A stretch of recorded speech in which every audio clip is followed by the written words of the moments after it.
Donc alors, est-ce que c'est essentiel de connaître le lore pour jouer à Voilà. du narratif? Voilà une Bah, bonne c'est- question. On se retrouve pour la partie 2 de notre table ronde sur le jeu narratif avec Vincent de Planet Wargame, Fred de l'Atelier de Duncan, John de Game of War Studio et Oksawa. Si vous n'avez pas encore vu la première partie, je vous encourage à la voir avant celle-ci. Voilà une bonne question, effectivement. Passons à cette Bah non. la question. Doit-on connaître le lore narratif pour faire du jeu narratif? Enfin, le lore officiel pour faire du jeu narratif. Bah, Oui, non. John, je te laisse répondre à cette question. Bah en En fait, premier. si t'as en quelque sorte un maître des jeux, et d'ailleurs, tu vois, je lisais les bouquins de Légion Impérialiste qu'on m'a envoyé là, tu sais, je t'ai parlé des bouquins, tous les bouquins. Tu as la notion de maître des jeux dedans, de maître de campagne. Donc en fait, ça va dépendre si t'es un maître de campagne, un maître des jeux, dans ton narratif, un mec qui connaît bien l'univers, qui est capable de t'emmener, de te détailler les différentes choses de l'univers. De raconter les choses aussi, parce qu'il faut être capable. Par exemple, moi j'aime bien faire rêver les gens, mais ouvertement, je suis pas un bon conteur, quoi. Je suis plutôt même à chier d'ailleurs. Il faut être capable de conter et de bien raconter les histoires. Ça, c'est un truc qui est hyper important. Donc, si tu connais pas l'univers, tu débarques, mais que t'as un mec derrière ou une personne, une femme qui gère l'univers, qui connaît, qui est capable de bien le raconter, de bien t'emmener dedans, pour moi, ça pose pas de problème. Si par contre t'es trois mecs qui connaissent pas du tout l'univers et qui vous lancez dans une partie, enfin là je pense que ça peut être, bah, c'est quasiment illusoire, c'est problématique.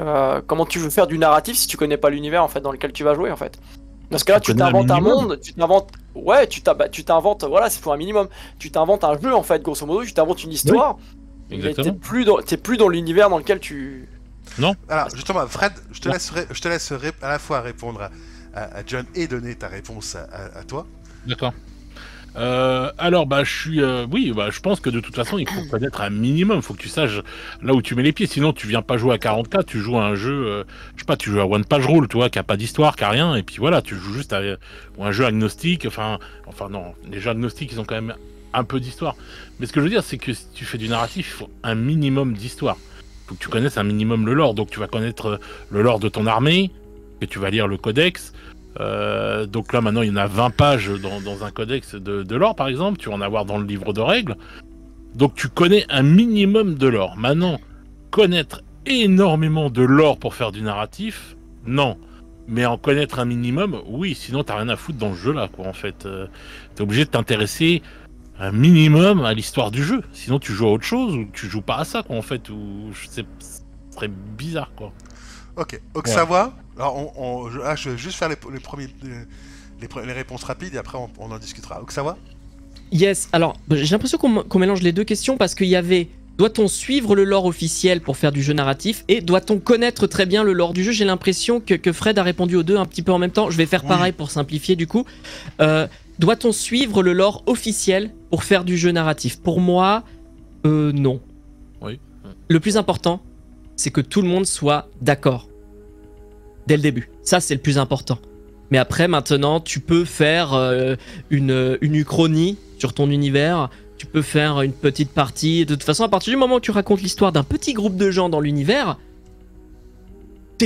personne n'est en mesure de garantir que tu le suis ou pas, ce lore, puisque c'est des personnes infimes et à moins d'avoir des preuves que l'histoire que tu as racontée a été racontée de la même façon dans des bouquins, dans des trucs, t'es pas en mesure de prouver que tu suis à 100% le lore en question. Donc on n'est pas obligé de le suivre. On peut même le prendre à contre-pied en fait et s'en servir comme base et puis dire les fameux what if qui ont été mentionnés plus tôt par exemple, avec les fameuses hérésies de Gilliman ou hérésies d'autres hérésies de Dorn, par exemple pour Warhammer 40 000, pour revenir à ce jeu-là. Et ensuite la deuxième question, doit-on connaître très bien le lore du jeu pour faire du narratif? Alors très bien non. Et là encore, je pense que affirmer que c'est obligatoirement oui, ce serait peut-être un petit peu encore du gatekeeping. Je pense que le plus important, c'est de s'y intéresser. Je pense que si tu arrives avec une mention de je m'en fous, ça m'intéresse pas, effectivement, t'es peut-être pas tombé au bon endroit. En revanche, si ça t'intéresse, mais que t'as pas eu le temps de te claquer le lore des 10 éditions de Warhammer 40K, plus les codex, plus les bouquins de Black Library, je pense que t'as quand même ta chance de t'asseoir autour de la table. Oui. Vincent, ton avis là-dessus? Du coup, sur les deux questions, effectivement, parce qu'elles sont quand même très liées au final. Pourquoi pas, ok, les deux à la fois. J'aurais envie de répondre non, pour les deux. On n'a pas besoin de bien connaître le lore pour faire du jeu narratif, on n'a pas besoin de suivre et d'adhérer au lore officiel pour faire du jeu narratif, mais en fait, je vais essayer d'être plus subtil que ça. On doit absolument connaître le lore sur le bout des doigts et on doit absolument adhérer à celui-ci dans ses propres fictions, si on le souhaite. Et si on le souhaite pas, bah non. C'est aussi simple que ça. Non, c'est un peu ce que disait Oksawa aussi, sur le que tout le monde doit être d'accord, on va dire, avant le truc. Il y a des gens qui vont trouver un plaisir particulier dans le fait de bien explorer, approfondir des morceaux de lore établis par l'éditeur officiel et qui les fascinent, qui les passionnent, et ils les connaissent tous les deux, tous les trois, tous les quatre, tous les gens impliqués sur le bout des doigts, et ils ont envie de s'aventurer là-dedans. Et ça suppose, il y a un présupposé quand même, c'est de bien le connaître et d'y adhérer. Et puis il y en a d'autres, mais ça peut aller très loin. Ça va être tout l'inverse. Et il y a deux cousins qui vont jouer à Warhammer 40 000 parce qu'en fait les figurines sont jolies, accessibles, pratiques. Les règles aussi, ils y ont eu accès via Internet, c'est facile, c'était disponible en gros. Le pouvoir, c'est toujours la disponibilité. Hein. Tout était disponible en Warhammer 40 000, mais en fait ils s'en servent pour émuler un genre de Halo. Ils sont passionnés par Halo en vérité, le jeu vidéo, plus qu'autre chose. Et ils ingénierent un genre de jeu Halo avec les figurines de la garde Warhammer 40 000 par exemple. Et ça n'a aucun putain de sens de près ou de loin d'un point de vue, comment dirais-je, d'adhésion à l'univers, de conformité à ses thèmes, à ses angles. C'est différent, mais grand bien leur face. À la rigueur, c'est leur truc, c'est cool, c'est pas un problème. J'ai pris un exemple comme j'aurais pu en prendre 100 autres, mais ouais, les deux existent pour moi. Ok, moi je vais donner mon. Au moment où je fais la promotion. Ouais, c'est ça, c'est au moment où tu as choisi Halo. Au moment où je fais la promotion d'Halo, ouais. Où je fais la promotion du jeu de flic Halo. Moi je vais donner mon avis, je rejoins assez Vincent en fait là-dessus pour le coup. En fait, pour moi, vous n'êtes pas forcé de connaître très bien le lore. Moi-même, je ne connais pas très bien, je vais être très honnête. Et encore moins de le suivre, de suivre le lore officiel. En fait, ce que vous devez connaître et ce que vous devez suivre, c'est le lore sur lequel vous vous êtes mis d'accord avec les autres joueurs. Que ce soit aussi extrême que ce que dit Vincent, c'est-à-dire que à la limite, en fait, vous avez juste pris les flics pour faire autre chose, et grand bien vous fasse, hein, si vous voulez construire votre propre univers, allez-y. Mais en fait, c'est, voilà, vous partez de votre univers, l'univers sur lequel vous vous mettez d'accord avec votre groupe de joueurs, qu'il soit plus ou moins proche de l'univers officiel, ça c'est votre choix, voilà. Qu'il soit plus ou moins détaillé aussi, parce que peut-être, comme le dit Xawa, c'est faut tout connaître de l'univers de 40K. Je pense que personne ne peut se revendiquer de dire ouais, je connais super bien l'univers de 40K. Ouais, tu connais bien, super bien. J'ai un doute parce que faut avoir tout lu, tout retenu en plus, parce que avoir lu un bouquin c'est une chose. Se souvenir de tout ce qu'il y a dedans en est une autre. Hein. Voilà, et tout comprendre. Et tout comprendre aussi. Plus le fait que, suivant de version en version, les choses changent. Hein. Je rappelle que les Nécrons, une fois ils sont esclaves, l'autre fois ils ont remis les Cthulhu en esclavage. Hein. Donc voilà. Parfois les orques c'est les champignons, parfois non. Bref, tout ça. Non mais c'est bête à dire. Mais voilà. Mais tant mieux que ça évolue aussi. Voilà, c'est pas gênant. Et faites-vous votre propre lore. À un moment donné, vous vous mettez d'accord avec vos amis. Voilà, vous faites votre truc, votre petit machin. Voilà, nous, comme j'ai dit, officiellement dans le lore, il y a 4 segmentum. Hein. Nous, on en a décidé d'en créer un 5e. Et alors, quelqu'un me dit ouais, mais il y en a que 4. Oui, je m'en fous, moi j'en ai créé un 5e. Oui, mais il y en a que 4. Je m'en fous, j'en ai créé un 5e. Oui, mais il y en a que 4. Rien à foutre, j'en ai créé un 5e. Voilà, et on se met d'accord entre nous. Entre tes plusieurs personnalités que t'as en toi ou... Non, mais voilà, mais ce que je veux dire, c'est que quelqu'un qui vient de me dire oui, tu peux pas faire ça parce qu'il y a que 4 segmentum mais il y en a pas 5 ou 6. Je dis mais dans l'univers dans lequel tu joues, d'accord, mais dans le mien, il y en a 5. Voilà. Peut-être même plus. Et je me moque. Il y en a qui me disent oui, mais non, mais le thé ça rend pas plus fort. Dans ton univers, peut-être. Dans le mien, si, les orques qui sont persuadés que le thé ça rend plus fort. Voilà. En plus, c'est orque, donc pour le coup. Mais voilà, ce que je veux dire, c'est que oui, pour moi, c'est ce que disait Vincent. Faut se mettre d'accord, in fine, sur le fait d'être d'accord sur le même univers, et puis c'est tout. En fait, après, on peut aller aussi loin qu'on veut. Ouais. Voilà. C'est clair. Et par contre, oui, faut respecter l'univers sur lequel on s'est mis d'accord. Oui, tout à fait, 100%. Cette dernière partie, ouais. Voilà. Mais oui, on peut faire du Halo avec des figurines de 40K. On peut faire plein de trucs, hein. Moi je me souviens, et quand le jeu Helldivers est sorti, j'avais envie de me faire mon escouade de Helldiver convertie de la garde impériale avec les schémas de couleurs et tout. Enfin, j'avais trop envie. Et puis il y a des gens qui font des campagnes où la garde impériale et les tyrannies, c'est plutôt Starship Trooper par exemple. Ouais, il y en a, c'est vrai. Et c'est vrai que là, c'est marrant, t'as deux manières de le faire qui sont tout aussi valides l'une que l'autre, mais ça dépend des goûts de chacun. Tu peux le faire en venant délicatement glisser au chausse-pied l'inspiration qui t'a tant parlé et qui est externe à cet univers. Tu viens la glisser dans cet univers-là en respectant les jalons et les carcans. Ou au contraire, tu dynamites le cadre et puis t'es sur un truc où tu t'en fous. En fait, tu utilises les règles du jeu, mais enfin, pour le lore, tu vois, c'est pas ce qui importe pour ce groupe de joueurs. Les deux sont possibles. Donc, voilà, chacun fait à sa sauce, quoi. Oui, tout à fait, mais pour moi, c'est ça. Et le fait est que, par exemple, il y a des... dans le même style, hein, moi, dans le jeu de rôle, pour prendre un exemple, hein, moi, je suis un grand fan de Cyberpunk 2020, en termes de jeu de rôle. Ceci étant, je ne respecte pas le lore de Cyberpunk 2020. Et j'ai eu des joueurs qui m'ont dit, ouais, c'est pas ça, où je faisais ça sans convention, donc pas mes joueurs habituels, hein, mais des joueurs que je décroisais, ils me faisaient, ouais, mais ça, c'est pas dans le... Non, mais... Là, je suis l'MJ, donc en fait, c'est mon univers. C'est pas celui du bouquin. Ouais. Tiens, je me permets une mini digression, si tu veux, une petite incision là. Ce qui est assez marrant à ce sujet, c'est que si tu regardes le bouquin Rogue Trader, la toute première édition de Warhammer 40 000, à 37 ans maintenant, je pense, le tout premier paragraphe, c'est quelque chose de Staccabi. Je le restitue de mémoire un petit peu... Ah merde, il a les sources. Non, je comptais mentir. Ah, t'as pris la réédition. Elle est géniale. Oui. Ah, je vous enjoins vraiment à l'acheter. Je l'ai aussi derrière, franchement, c'est génial.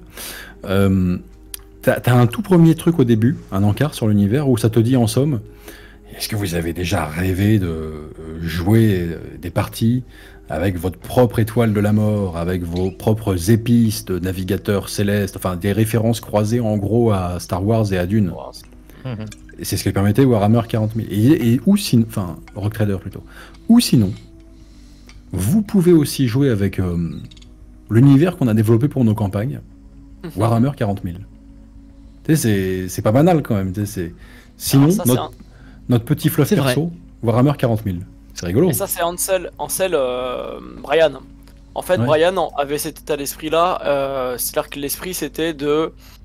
Vous pouvez jouer à n'importe quoi avec des univers connus avec nos figurines, mais vous pouvez aussi, d'ailleurs c'est comme ça qu'il a développé le Warhammer, hein, vous pouvez aussi jouer avec notre univers. Et c'est l'esprit du début de Game Workshop d'ailleurs. Games au départ, effectivement, enfin... Citadel plutôt d'ailleurs au départ, en fait il faisait d'abord des figurines pour Donjons et Dragons, et c'est quand ils ont vu que ça fonctionnait bien qu'ils ont décidé de créer leur propre univers. C'est comme ça que ça s'est fait, hein, mais et encore une fois, moi j'ai pas de débat, enfin, si vous voulez faire votre propre chapitre, faites votre propre chapitre. Si vous voulez faire votre propre histoire de l'univers, faites votre propre histoire de l'univers. Vous pouvez décider que vous faites une campagne en 30K dans l'hérésie d'Horus, hein, en mêlant aussi bien Horus Hérésie que les Légions Impérialis, hein, vous faites votre propre campagne, et puis du coup ça change totalement l'histoire de 30K, et du coup ça change votre histoire de 40K, et vous pouvez vous adapter. Et du coup, je sais pas, avoir des empereurs Shinron qui sont toujours royalistes, tandis que, je sais pas, des Blood Angels sont passés côté chaotique. Hop, ne va pas trop loin. Mais voilà, mais tu vois ce que je veux dire, c'est que tu peux... vous êtes tout à fait droit de vous amuser, faites votre lore, Encore une fois, par contre, le seul truc, moi ce que je conseille, encore une fois, c'est... si vous voulez vous lancer dedans, commencez par petites touches. Voilà. Et faut pas avoir peur de se dire ouais, l'univers est trop complexe pour moi pour me mettre au jeu narratif. Bah non, en fait. Bah, faites l'univers que vous voulez. Tu enchaînes sur la question suivante en plus, j'ai l'impression. Voilà, c'est ça. Exactement. Eh bah oui, c'est ça, j'enchaîne un petit peu avec la... ouais, c'est... Est-ce que... jeu narratif. Est-ce que c'est compliqué? Bah pour moi, non, parce qu'en fait, on peut commencer par de toutes petites touches. Bah, je l'ai dit un petit peu, hein, moi, au départ, j'ai juste... c'est vraiment parti... L'histoire de l'accord est partie d'un truc à la con, hein. C'est juste parti d'un délire sur un forum, et puis voilà, et j'ai laissé vagabonder mon imagination. Mais il y en a d'autres qui vont partir sur le fait de l'histoire, par exemple, petit Gretchen qui survit, tiens, j'explique pourquoi, et puis derrière, ça crée tout un autre truc, ça enchaîne. Voilà, vous pouvez imaginer au tout départ juste 2-3 trucs, et puis ensuite mettre la main dedans, étoffer au fur et à mesure. Vous n'avez pas besoin de tout faire au départ, hein, tout définir au départ.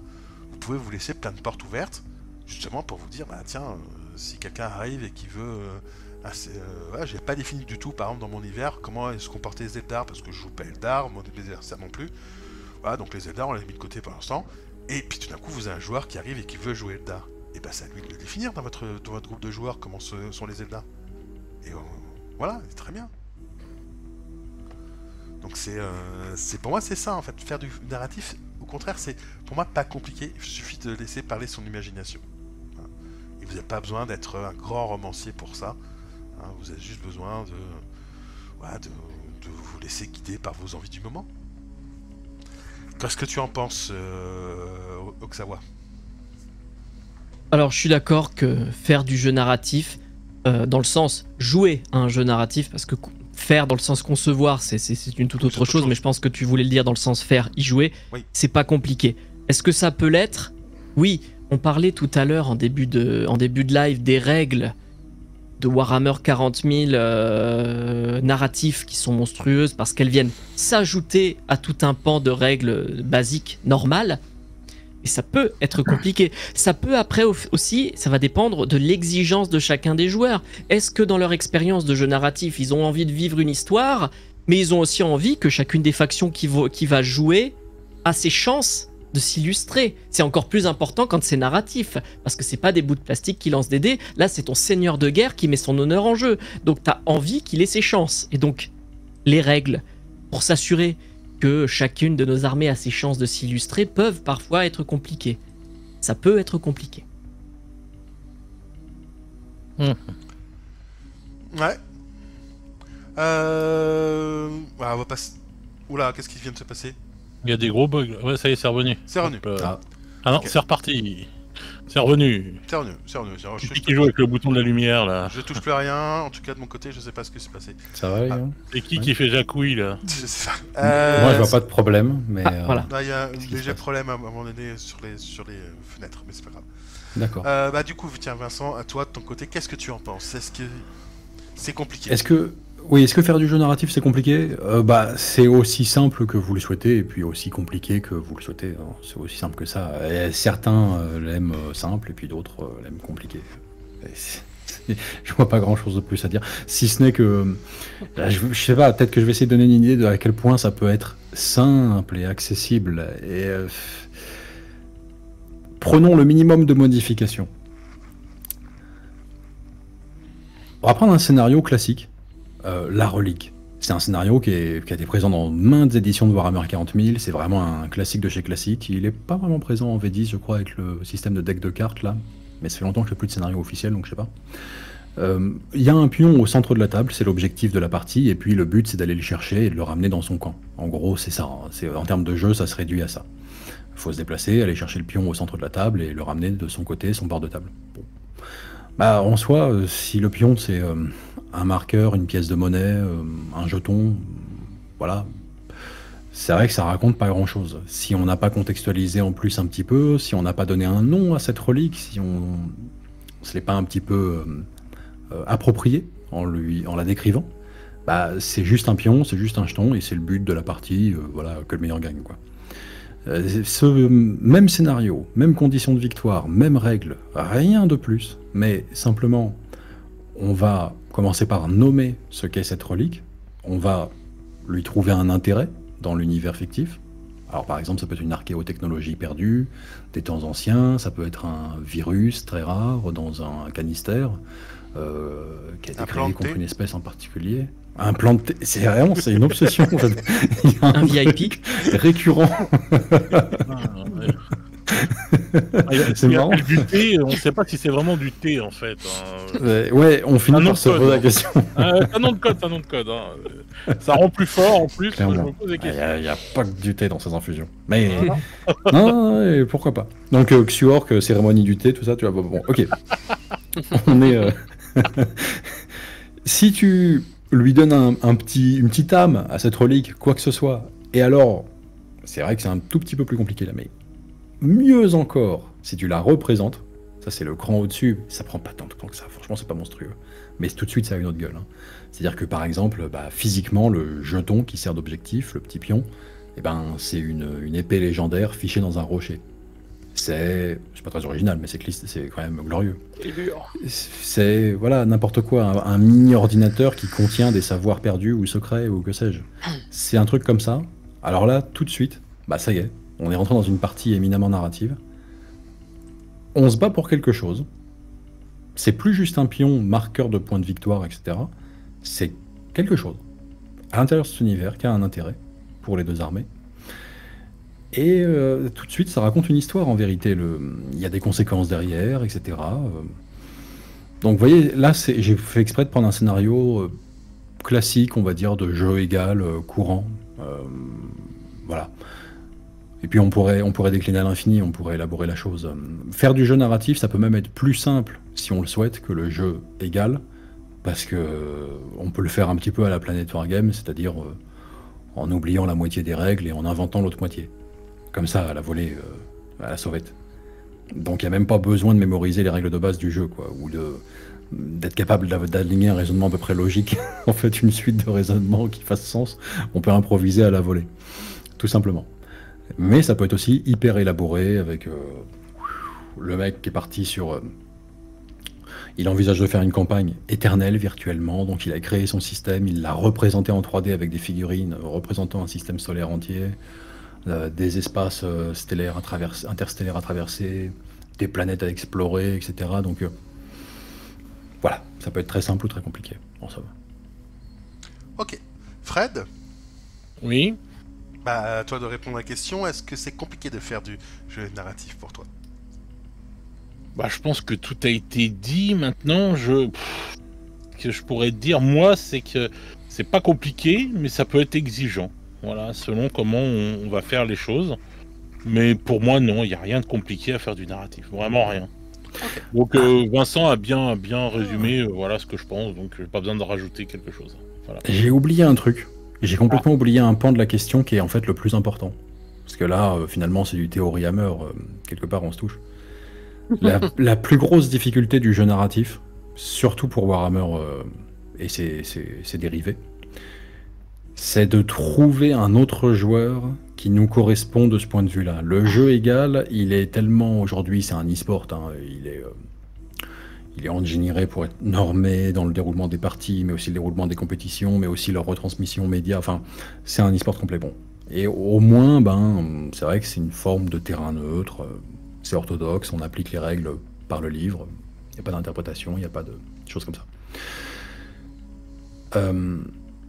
Et de fait, le rapport de force fait qu'aujourd'hui, il est plus aisé de trouver des joueurs comme ceci, orientés comme ça.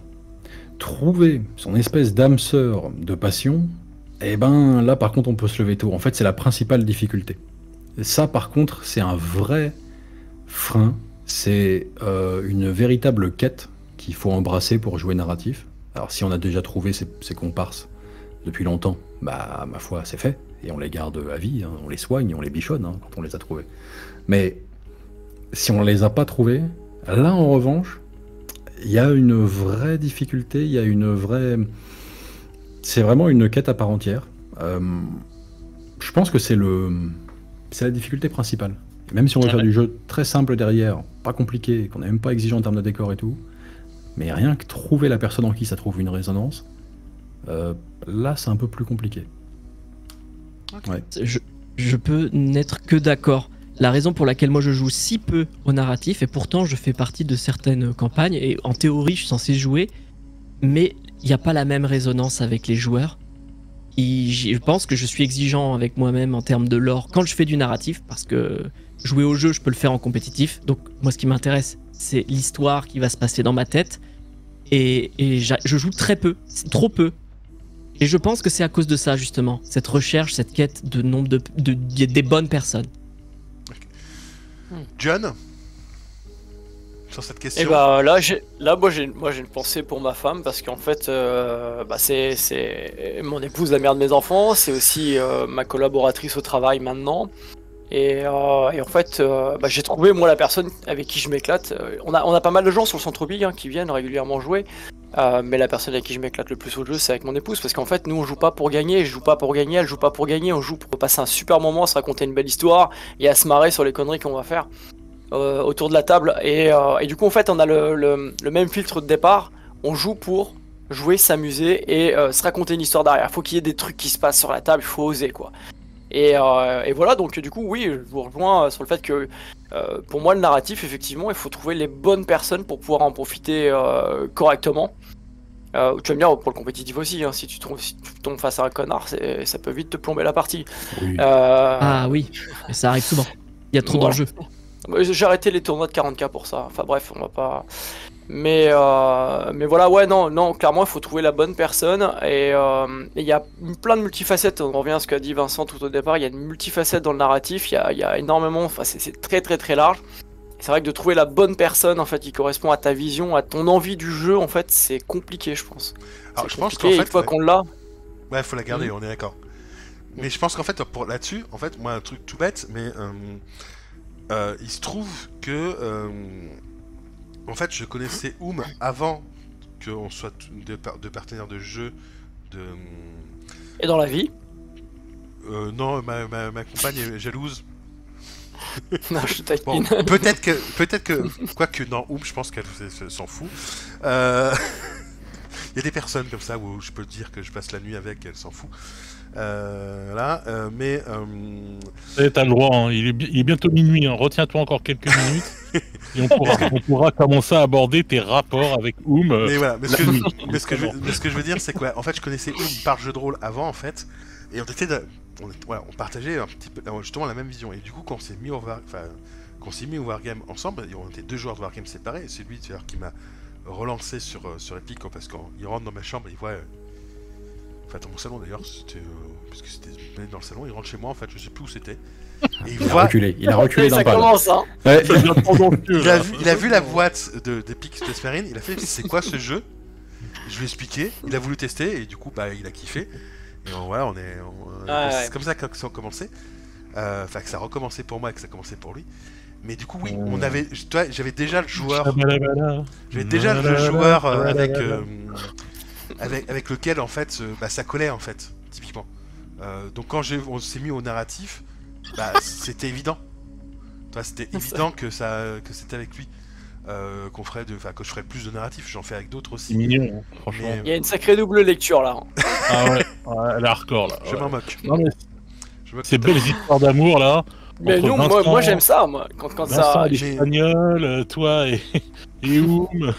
Mais voilà. Mais ce que je veux dire, effectivement, là où je suis d'accord avec Vincent, c'est qu'effectivement, il faut trouver cette personne-là. Et parfois, soit vous la connaissez déjà, et même s'il fait pas du wargame, testez, essayez de l'emmener au wargame, justement sur ce côté narratif. Parce qu'in fine, ça sera peut-être plus simple pour lui. Comme le dit Vincent, vous pouvez inventer la moitié des règles sur votre première partie, c'est pas gênant, hein, voilà, vous pouvez l'initier comme ça au wargame en jeu narratif. Si vous savez qu'il va correspondre à votre vision du jeu narratif, ce que vous voulez faire, peut-être que c'est comme ça que vous allez pouvoir l'amener au wargame, et après peut-être mettre un peu plus de règles, enfin voilà, un peu complexifier un petit peu ces règles, mais voilà. Ouais. Il y a des interventions dans le chat où j'aurais bien voulu intervenir. Justement, il y a Fluide Silhouette qui dit, alors il a dit il y a quelques temps déjà, et en plus on a longtemps utilisé les figurines de Warhammer pour continuer sur du RP. Il dit ça parce que, mais j'aimerais juste dire qu'en fait à la base Games Workshop faisait des figurines pour le jeu de rôle. Donc le fait que tu aies utilisé ces figurines-là pour continuer sur du RP, c'est tout à fait logique, puisque c'était vraiment dans l'évolution de Games Workshop et dans son essence. Et tu dis plus bas, est-ce que la bonne équipe de jeu, c'est pas juste les personnes qui nous initient? J'ai jamais trouvé autant de plaisir qu'avec mes potes de collège du début des années 80. On a construit notre imaginaire ensemble. Je pense que c'est possible, mais pas toujours. Parfois, la vie fait que les gens, proximité géographique n'est plus là, on diverge, on grandit. Mais c'est bien si on arrive effectivement à garder les gens avec qui on a grandi ou évolué. Ça, c'est souvent une source très, comment je puis dire, très forte, en fait. Mais très difficile. Oui, alors, mais je suis d'accord. En plus, parce qu'effectivement, moi, les personnes qui m'ont initié, soit au jeu de rôle ou au jeu de figurines, alors, jeu de figurines, même si dans les deux, effectivement, j'ai commencé un petit peu de mon côté, mais celle avec qui j'ai commencé en tout cas le jeu de rôle et le jeu de figurines, c'était au collège, effectivement, et je les vois plus, en fait, parce que déjà, moi j'ai déménagé, j'étais à Lyon, j'habite à Saint-Etienne, donc voilà, tout le monde a bougé un petit peu dans tous les sens, on n'était pas dans le même lycée, enfin c'est un truc tout bête, hein, mais rien que le fait qu'on ne soit plus dans le même lycée, tu te perds de vue, sachant qu'on habitait en plus pas forcément dans le même village, moi j'habitais pas dans le même village qu'eux, donc voilà, il y a des choses qui comme ça effectivement ont changé, mais effectivement, là, on va dire qu'avec les personnes avec qui je fais du jeu de rôle ces derniers temps, et avec qui mes partenaires de jeu de rôle et de figurines de ces dernières années, ça fait 15 ans que je les connais, effectivement. Mais alors, j'ai pas construit mon c'est pas eux que je les ai pas initiés, ils m'ont pas initié. Mais par contre, c'est des personnes avec qui effectivement je traîne depuis un bout de temps et on se connaît. Ouais. Mais c'est pas facile. C'est quelque chose qui est vraiment très difficile déjà pour certaines personnes de trouver des joueurs. Parce qu'il y a des endroits où vraiment c'est plus galère que d'autres pour trouver du monde pour jouer. Et après pour trouver des joueurs avec qui tu vas t'entendre, même sur du compétitif, hein, comme on disait tout à l'heure, c'est pas facile non plus. Parce que je trouve que c'est plus difficile de nos jours, on va dire. Peut-être avec le temps, on n'est plus pareil. Enfin voilà, que quand on était adolescent ou quoi que ce soit, c'était peut-être plus simple de trouver des potes et de jouer, etc. Et c'est vrai qu'en vieillissant, je pense que c'est plus difficile de trouver du monde. Et en plus de faire de nos jours trouver du monde qui va faire du narratif, c'est des fois c'est une quête. Parce qu'il y en a très peu de monde, hein, déjà qu'il n'y a pas beaucoup de gens qui jouent avec leurs figurines. Alors en plus du narratif.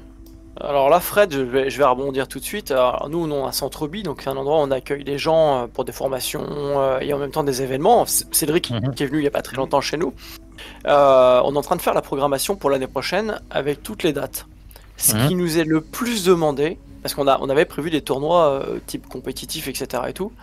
Ce qui nous a été le plus demandé, c'est de foutre les tables les unes collées aux autres, mettre les tables, pardon, excusez-moi le vocabulaire, de mettre les tables collées les unes aux autres, avec un truc genre continu, et de faire une vraie grosse bataille avec une campagne narrative. Et en fait, les gens veulent ça, en fait. Ici, en tout cas dans le secteur, moi je suis à 2 heures de Toulouse, Bordeaux, 1h30 de Bayonne, je suis à côté de Pau, enfin je suis à côté de grosses villes. Et les gens dans le secteur, c'est ce qu'ils veulent, pouvoir se réunir un week-end ici, dans un endroit calme, serein, sain, et de faire une grosse bataille narrative. Et j'ai été étonné parce que je me suis dit, bon les gars vont vouloir faire des tournois sur une journée errante, etc. et tout. Non, ils veulent passer 2 jours, dormir ici, manger ici, pas se soucier de qui fait à manger, et jouer leur bataille. Et s'ils doivent jouer jusqu'à 2h, 3h, 4h du matin, et se relever le matin à 8h à attaquer, ils veulent ça. Et moi j'étais très étonné parce que pour moi la demande client, elle aurait tourné simplement autour du tournoi. Tu viens une journée, tu fais ton tournoi. Donc tu vois comme quoi... Oui, mais ça marche pour un week-end. Là, on parle de quelque chose où tu vas aller plus régulièrement. Toi, tu es comme un centre, je sais pas... c'est comme quand on va chez... culturel. On a une dénomination de centre culturel et on accueille des gens ici pour des activités autour de... Et tu vois, on passe un week-end. Chez toi. C'est comme si qu'on partait un petit peu en vacances, qu'on allait se faire plaisir, qu'on allait passer un bon moment dans un bon endroit, comme tu dis, sain, tout ça et tout. Donc ça, les gens, ils peuvent peut-être se le faire comme ça sur un week-end, ils se font un kiff, ils se disent allez hop, on y va sur un week-end, on se fait ça. Mais là, trouver quelqu'un qui va être ton comparse de tous les jours, bon, toi, t'as de la chance, c'est ta femme, par exemple. Bon, bah, ça, c'est une chance de ouf. Hein. Quand ta femme a réuni tout ça, bon, c'est la perle rare. Hein. Donc voilà, mais trouver même un pote, surtout à nos âges et tout, se refaire, surtout quand tu bouges beaucoup, voilà et tout, etc. C'est pas facile. C'est quelque chose qui est pas facile. Alors après, moi j'ai bougé régulièrement parce que je changeais d'unité assez régulièrement. Ouais. Et j'ai toujours réussi à trouver des joueurs. Toujours. Après... principalement sur les jeux de games, malheureusement. Parce que moi je joue à beaucoup d'autres jeux. Il y a énormément de jeux qui me plaisent en dehors. Justement, Briscard, Briscard Carnage, c'est un jeu que toi tu connais. J'ai eu beaucoup de difficultés à trouver des joueurs ici. Par contre, grâce à Games, j'ai rechopé tout de suite des joueurs. Et pas à l'intermédiaire de Games. J'ai initié d'autres joueurs à d'autres jeux. Et après, ça a commencé un petit peu à aller sur d'autres choses que sur du Games. Mais j'ai toujours réussi. C'est proche d'une grosse ville, t'es proche de Toulouse, c'est ça que tu disais? Je suis à 2 heures de Bordeaux-Toulouse, je suis à 30 minutes de Pau, Tarbes, et je suis à 1h30 de Bayonne. Et du coup, moi je suis vraiment à la campagne, c'est vrai que pour te le dire, je suis vraiment dans un endroit. Non, attends, Fred.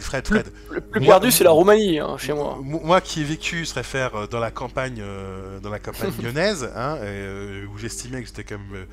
J'estimais franchement que ma jeunesse était dans une campagne paumée, parce que pour aller sur Lyon, il fallait que tu cibles le bus qui allait à l'aller et cibler le bus qui revenait. Non, mais chez lui c'est encore pire. C'est-à-dire que si tu sans GPS, je trouvais pas. Je vais être très honnête, avec une carte, je pense que je trouvais pas. Mais voilà.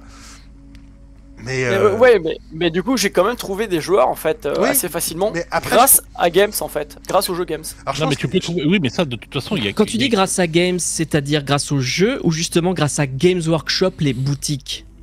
Alors grâce au jeu Games, la boutique, moi j'y suis pas allé énormément parce qu'en fait j'ai pas. Parce que les boutiques en fait pourquoi je te dis ça? Parce que les boutiques en fait avant étaient des centres et avaient leur propre communauté. Il y a encore quelques années, et elles ont évolué. J'ai discuté avec beaucoup de managers, j'ai moi-même été candidat et dans un cercle de recrutement, je suis allé très très loin dans le cercle de recrutement pour Games Workshop, et ils expliquent qu'aujourd'hui ça devient des vitrines pour débutants. Ouais, bien sûr. Et que ça ne les intéresse plus d'entretenir une communauté qui vient jouer ou peindre. Ils rendent par exemple leur siège inconfortable exprès pour qu'on ne reste pas longtemps. Ils réduisent la taille des tables pour pas qu'on vienne jouer, et même peindre. Ils demandent de le faire debout, leurs initiations, etc. etc. Et c'est une vraie volonté. C'est pour ça que je me permettais de te demander, parce qu'aujourd'hui, j'ai peur qu'on ne puisse pas vraiment compter sur Games pour quoi que ce soit, en fait. Non, mais moi, je parle des assos. Il a perdu son âme, tu vois. Mais les boutiques, je pense qu'ils font une erreur dans leur choix stratégique. Je pense que c'est une erreur stratégique, parce que là, moi, je le vois sur... Alors, je vais être concret, je le vois à Saint-Etienne. Games a essayé à 3 reprises, ils en sont à la 4e, d'ouvrir une boutique. À chaque fois, elle a coulé au bout d'1 an. Et du coup, en fait, ce qui se passe, en fait, c'est tout bête, mais ils se mettent dans des zones qui sont pas très chères, mais du coup, pas là où tu as du passage. Effectivement, c'est des boutiques qui sont faites pour vendre un peu de figues, mais c'est tout. Honnêtement, ils vont encore se vautrer, parce que à Saint-Etienne, il n'y a pas la place pour avoir une boutique Games, dans le sens où t'as une autre boutique à côté qui vend de tout, et donc qui peut vivre de tout, et la boutique en question, la taverne du Gobel Farsi, que je salue au passage, si ils en vivent, ils vivent quasiment pas des figurines, en fait. Les figurines, c'est leur dernière rentrée d'argent sur les différents jeux qu'ils font. Donc, si en plus tu ne te contentes de Games, c'est mort, quoi. Mais Games essaye à chaque fois, et à chaque fois ils se plantent. Et je pense qu'effectivement c'est pas la bonne... Ils se plantent totalement là-dessus, en fait. Ils devraient effectivement proposer un endroit où tu puisses jouer... Mais ils veulent plus, ça. Ouais, non, mais en fait... ils veulent plus, oui. Non, ils veulent plus, c'est une politique, mais qui, pour moi, en fait, ils prennent... Mais c'est le monde d'après, c'est normal. Non, je pense qu'ils prennent le... Je sais pas si c'est le monde d'après, je pense que c'est surtout une connerie. Oui, je pense que c'est... Ah oui, mais le monde d'après est une connerie monumentale. Je pense que c'est surtout qu'ils ont pas... Enfin, pour le coup, ils ont pas vu ce qui se passait, en fait. Mais si, ils savent très bien, faut pas les prendre pour des idiots. Je pense qu'ils ont une déconnexion avec certaines réalités. C'est pas des idiots, mais je pense qu'ils sont pas informés, en revanche. Si, ils sont informés, mais ils veulent juste faire de l'oseille. Ils en ont rien à foutre du reste. Ouais, mais pour faire de l'oseille, il faut comprendre les gens, faut être informé. Si on n'y va pas, nous, dans les boutiques et qu'elles font faillite, bah c'est qu'ils font des conneries. Oui, mais ils en ont rien à faire, en fait.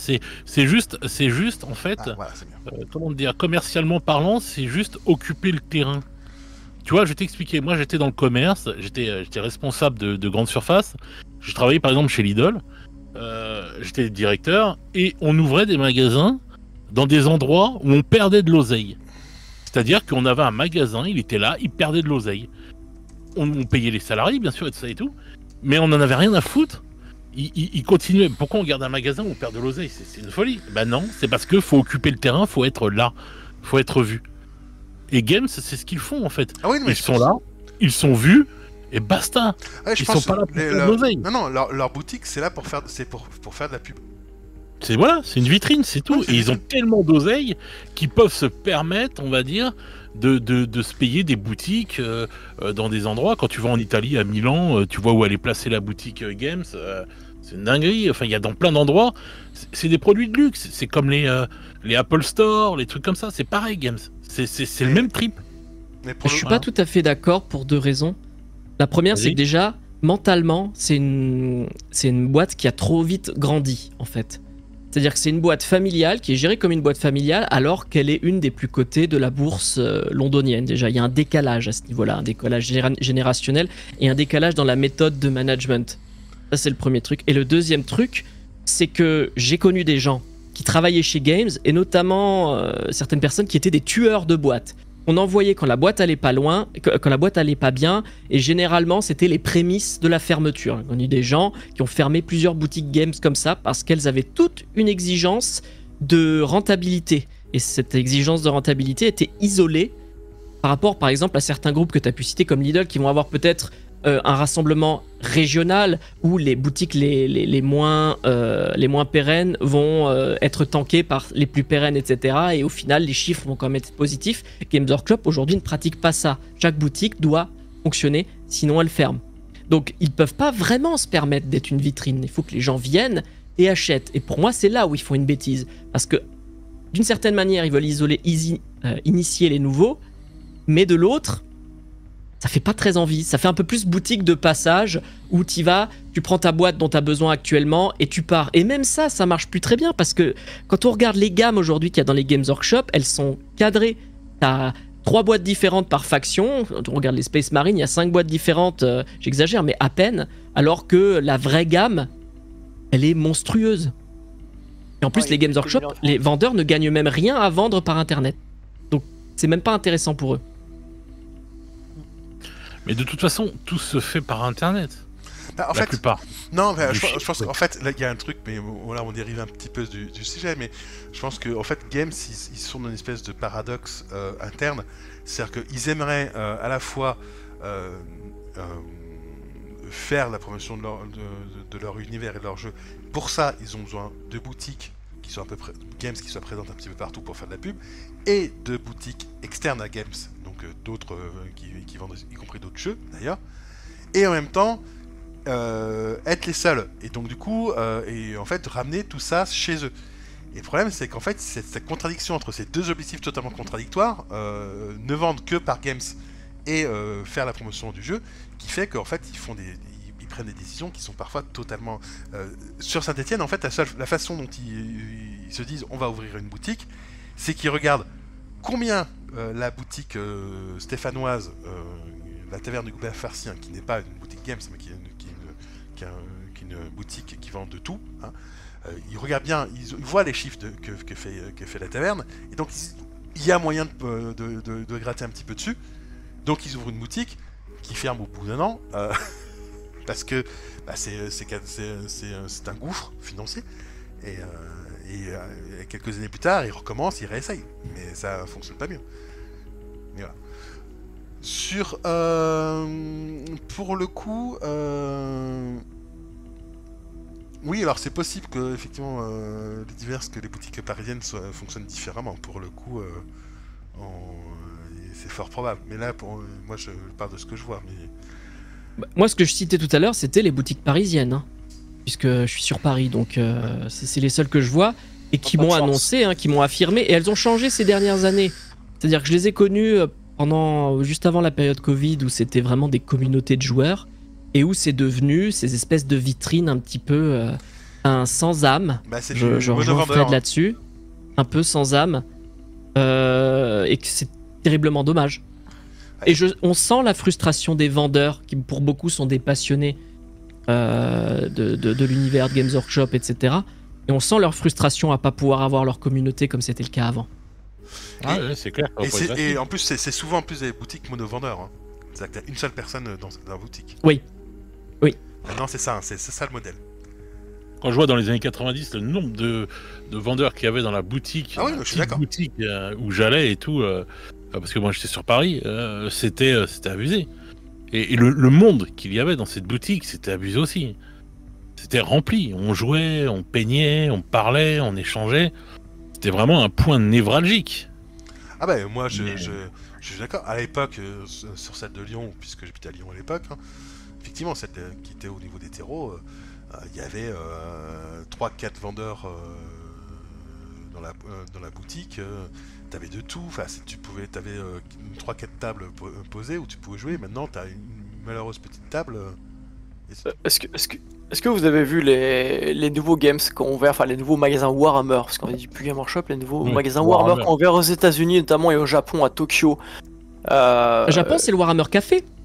Eh ben exactement, et en fait c'est pareil aux États-Unis là, les tout derniers qui ont ouvert en fait c'est des Warhammer Café, c'est-à-dire que c'est l'endroit où tu viens boire, tu peux manger, il y a Warhammer TV qui est diffusé en plus, tu peux voir des épisodes et tout ça, et à côté de ça tu peux acheter des figurines, t'as des gondoles qui sont limitées du coup, tu peux acheter des figurines, tu peux peindre, faire un truc et en fait tu peux passer ta journée dedans et consommer dedans. Aujourd'hui on va sur un modèle de consommation, de vente comme ça. C'est-à-dire que les petites boutiques où tu viens peindre ton truc, apprendre à peindre, etc., tout ça maintenant ils en ont plus rien à foutre. Oh, merde. Ce qu'ils veulent en fait c'est pouvoir garder les gens pendant des heures. Tu vois, tu disais là le but c'est qu'ils restent pas, mais pourtant les tout nouveaux modèles aujourd'hui de fonctionnement des nouveaux Warhammer qui ouvrent, c'est tout l'inverse. Ils veulent faire en sorte que le gars passe sa journée, parce qu'en passant sa journée il va acheter une conso, il va acheter un goodies, il va regarder son truc, il va dire tiens je vais m'abonner à Warhammer Plus, et en fait c'est ça le but en fait. Ils sont en train de modifier leur fonctionnement en fait en profondeur et sur plein d'aspects, hein. D'ailleurs sur le business plan c'est en train de changer, on est en train de repasser sur du 2 ans au lieu de 3 ans. On était sur du 3 ans, on en repasse sur du 2 ans là. Là on a le dernier cycle de 3 ans qui se termine et après ça passe sur du 2 ans. Donc en fait il y a plein de trucs en train de changer. On a le C'est dernier hyper surprenant ce que tu dis là, parce que moi ce que tu décris aux États-Unis et au Japon, moi c'est ce que j'ai retrouvé à Warhammer World, qui est quand même le centre du QG, enfin c'est là où tout est né. À Warhammer World, tu as la taverne de Bugman, tu y vas. Alors bon, en plus, t'as le musée, etc. Tu peux passer ta journée tranquillement. Mais tu vas boire, tu vas consommer des trucs qui en plus portent les noms, les cocktails, les boissons, les bières, portent les noms de tes univers favoris. C'est génial. Tout est décoré avec des... Enfin, c'est incroyable. Mais c'est exactement ça. Et on reste, on repart avec un goodie, on repart avec une casquette, on repart avec... Bien sûr, c'est exactement ça. Donc, ils se rendent compte et ils reviennent. Ils testent des trucs parce que leurs chiffres, leurs indicateurs... Parce qu'il y a des auditeurs, il y a des cadres qui font des statistiques, et ils oublient de prendre certains éléments en cause, notamment l'affect. Parce que l'affect, c'est quelque chose qui est très difficile à mesurer. Donc quand on ne sait pas mesurer, on ne mesure pas et on voit si ça passe. Ça, c'est... Et ils font des erreurs, et ils reviennent. Et donc, voilà, ils reviennent. Nos jeux sont sociaux. En fait, tu peux faire autant de Warhammer au monde que tu veux. Moi, j'ai plein d'armées dans mon armoire. Si j'ai personne avec qui jouer, elles restent dans l'armoire. Donc ça, c'est... Et ils sont en train de s'en rendre compte. Donc je suis pas surpris par ce que tu racontes du tout. De toute façon, c'est une façon, alors pour le coup, c'est une évolution aussi des boutiques de jeux d'une façon générale. Hein. J'en ai discuté avec plusieurs responsables de boutiques différentes et des boutiques non Warhammer, hein, donc non games, donc de boutiques de jeux. En fait, ils me disaient c'est que ils vendent plus. Le chiffre qu'ils font, ce n'est pas tant sur les ventes quand ils font que des figurines. C'est qu'ils n'ont pas sur des figurines. Là, je pense à la Wag Taverne qui existait sur Paris. Le gars me disait, mais en fait, c'est pas les figurines que je vends qui me fait le. Non, même pas. C'était tous les services à côté. La bouffe, les boissons, trucs dans le genre. Les pizzas, parce qu'il y avait des tournois, tout ça. C'est ça. C'était ça. En fait, c'est le côté café, en fait, Et la taverne, elle fonctionne très bien avec son côté. C'est un bar à jeu, en fait. Hein. Et le fait est que tu vas consommer une boisson, des trucs dans le genre, et c'est là-dessus qu'ils font une bonne partie de la... Mais là, on parle vraiment pour les citadins, quoi. Oui, mais même, je pense que tu prends une petite ville, bah, c'est là-dessus que tu vas te retrouver finalement Moi, dans mon département, il n'y a pas de boutique Games, par exemple, hein, tu vois. Oui, non, là, je parlais de boutique hors Games, toi. Mais même boutique hors Games, il n'y a pas... moi, là, j'habite près d'Auxerre. Sincèrement, faut que je parte à 2 heures de route de chez moi si je veux trouver une boutique de hobby, quoi. Oui, mais vraiment. Ça c'est encore une fois, c'est effectivement, ça c'est une autre problématique, c'est que tu vas avoir une boutique à partir du moment où tu as suffisamment de clients potentiels. Hein, genre, C'est pour ça que je te dis qu'il y a des déserts et que c'est pas facile de trouver des joueurs. Faut pas croire que c'est facile. Ah non, mais je suis d'accord avec toi, Fred. Il y a des endroits où il y a plein d'endroits où c'est ménage perdu dans un fin fond de la Creuse. Il doit être bien, quoi. Il doit se dire putain. Alors il y a plein de choses qui sont faites pour les gens qui sont un peu isolés pour trouver des joueurs. Je vais faire, enfin c'est pas mon produit, mais par exemple il y a l'application qui s'appelle My Hobby App. Voilà. Oui, mais il faut qu'il y ait des joueurs déjà. Ah ouais, mais si toi tu prends pas le soin de la télécharger et de t'inscrire en tant que joueur, il y aura pas de joueurs. J'y suis, mais bien sûr que si, j'y suis dessus. Mais il m'a pris pour un pimpin. Sinon il y a Mythique, les gars. Il y a Mythique, ouais. Voilà. Bon, c'était quoi la prochaine question? C'est comment faire évoluer son univers au cours des parties. Comment est-ce que... Alors, ça on va repartir sur nos... T'es chaîne ou cuir, toi? Comment est-ce que vous faites évoluer votre univers? Alors, si vous le faites évoluer d'ailleurs, hein, parce que vous pouvez très bien juste faire du narratif en one shot, hein, c'est tout à fait faisable. Mais comment est-ce que vous faites évoluer votre univers? Si vous faites évoluer votre univers, comment vous faites évoluer au cours des parties? Alors moi, pour le coup, je vais commencer. Moi, en fait, ce que je fais, c'est que déjà avant chaque partie, les personnages personnages spécifiques, je leur donne des noms, donc je génère des noms où je les trouve moi-même. Et après, en fait, en fonction de ce qui s'est passé dans la partie, ils peuvent mourir. Et sinon, en fait, je vais faire, je vais essayer de faire justement une histoire dessus, me dire qu'est-ce qui s'est passé pour ces personnages-là derrière. Voilà.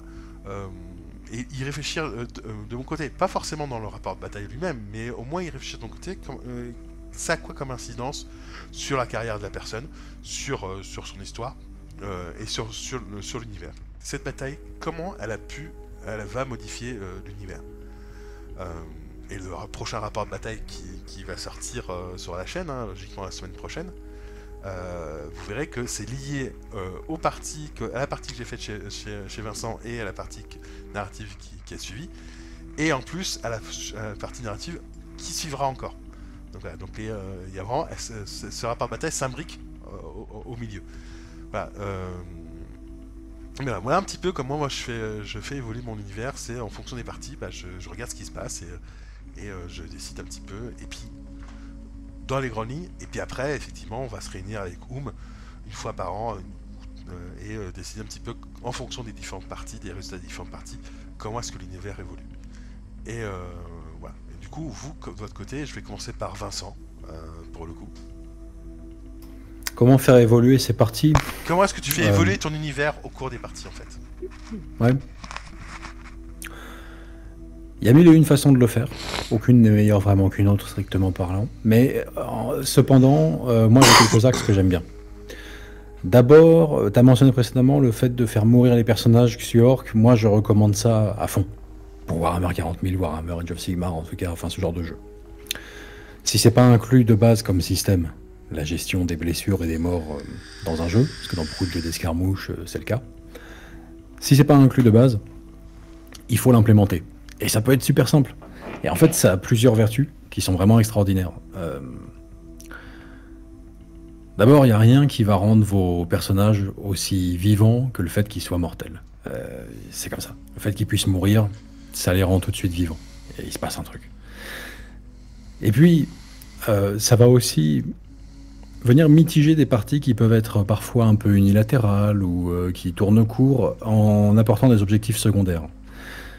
Voilà comment je le décline moi un petit peu de mon côté. Ça c'est un premier truc, hein. Mais mine de rien ça a beaucoup d'incidence sur les parties qui vont suivre. Moi j'aime bien que ce soit réaliste pour cette partie-là. J'aime pas que ça se résolve par un jet de dés, mais bon, chacun fait comme il veut. Donc, quand une figurine tombe à 0 point de vie, un personnage important, un personnage nommé, un truc comme ça, on va coucher la figurine, Et ça devient en soi un genre de pion d'objectif.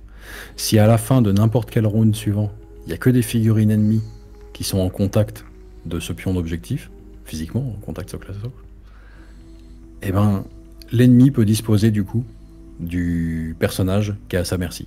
Il peut le tuer, il peut le capturer, il n'y a pas vraiment d'échappatoire.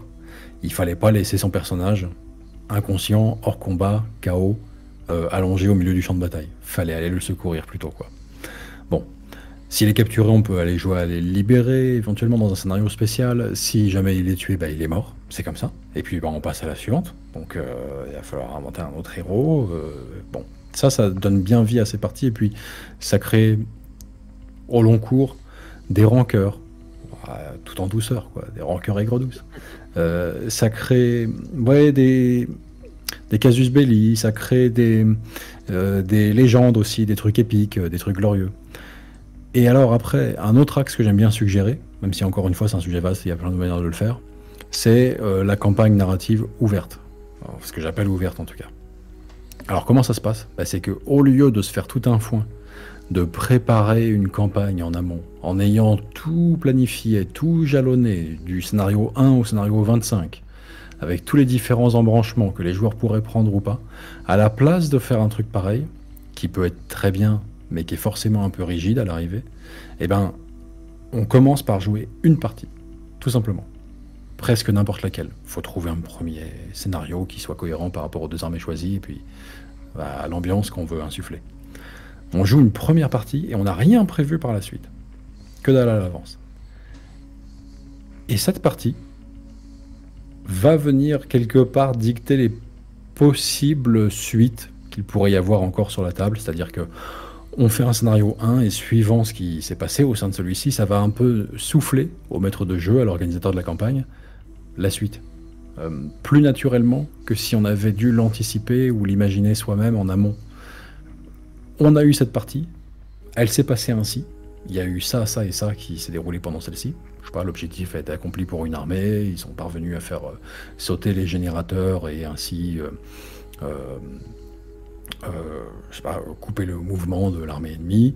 Mais en revanche, c'était au prix du personnage déployé par l'armée offensive, enfin à l'attaque dans cette mission-là. Donc on a ça, mitigé, on a un héros mort, on a en même temps réussi l'incursion initiale. Ok, ça nous suggère un second scénario en conséquence. Ah, bah les générateurs qui ont bien sauté. Donc pour l'armée qui en était victime, on part tout de suite en procédant par élimination sur des pistes qui vont suivre et qui sont beaucoup plus naturelles. Donc voilà. En plus, du coup, ça ne demande pas de préparation. C'est quand même un avantage non négligeable. C'est déjà suffisamment difficile de trouver un créneau et un joueur qui est sur la même longueur d'onde. Et quand on fait notre première partie, après, les déroulements vont suivre naturellement. À partir du résultat de la première. Voilà, ce que je peux recommander. Ok. Improviser finalement, au fur et à mesure. Ça marche, merci bien, Vincent. John. Alors, ça dépend déjà du jeu, de l'univers. Grosso modo, moi, ce que j'aime faire, c'est... tu vois, là, actuellement, t'as vu ce qu'on prépare. On prépare des figurines en 1.18, c'est l'échelle Joy Toy, pour jouer en fait à des campagnes de Warhammer 40 000 avec la datasheet, etc. et tout, de la V10, parce qu'on se met à jour par rapport aux nouvelles unités et tout. Mais avec une sorte de format jeu de rôle.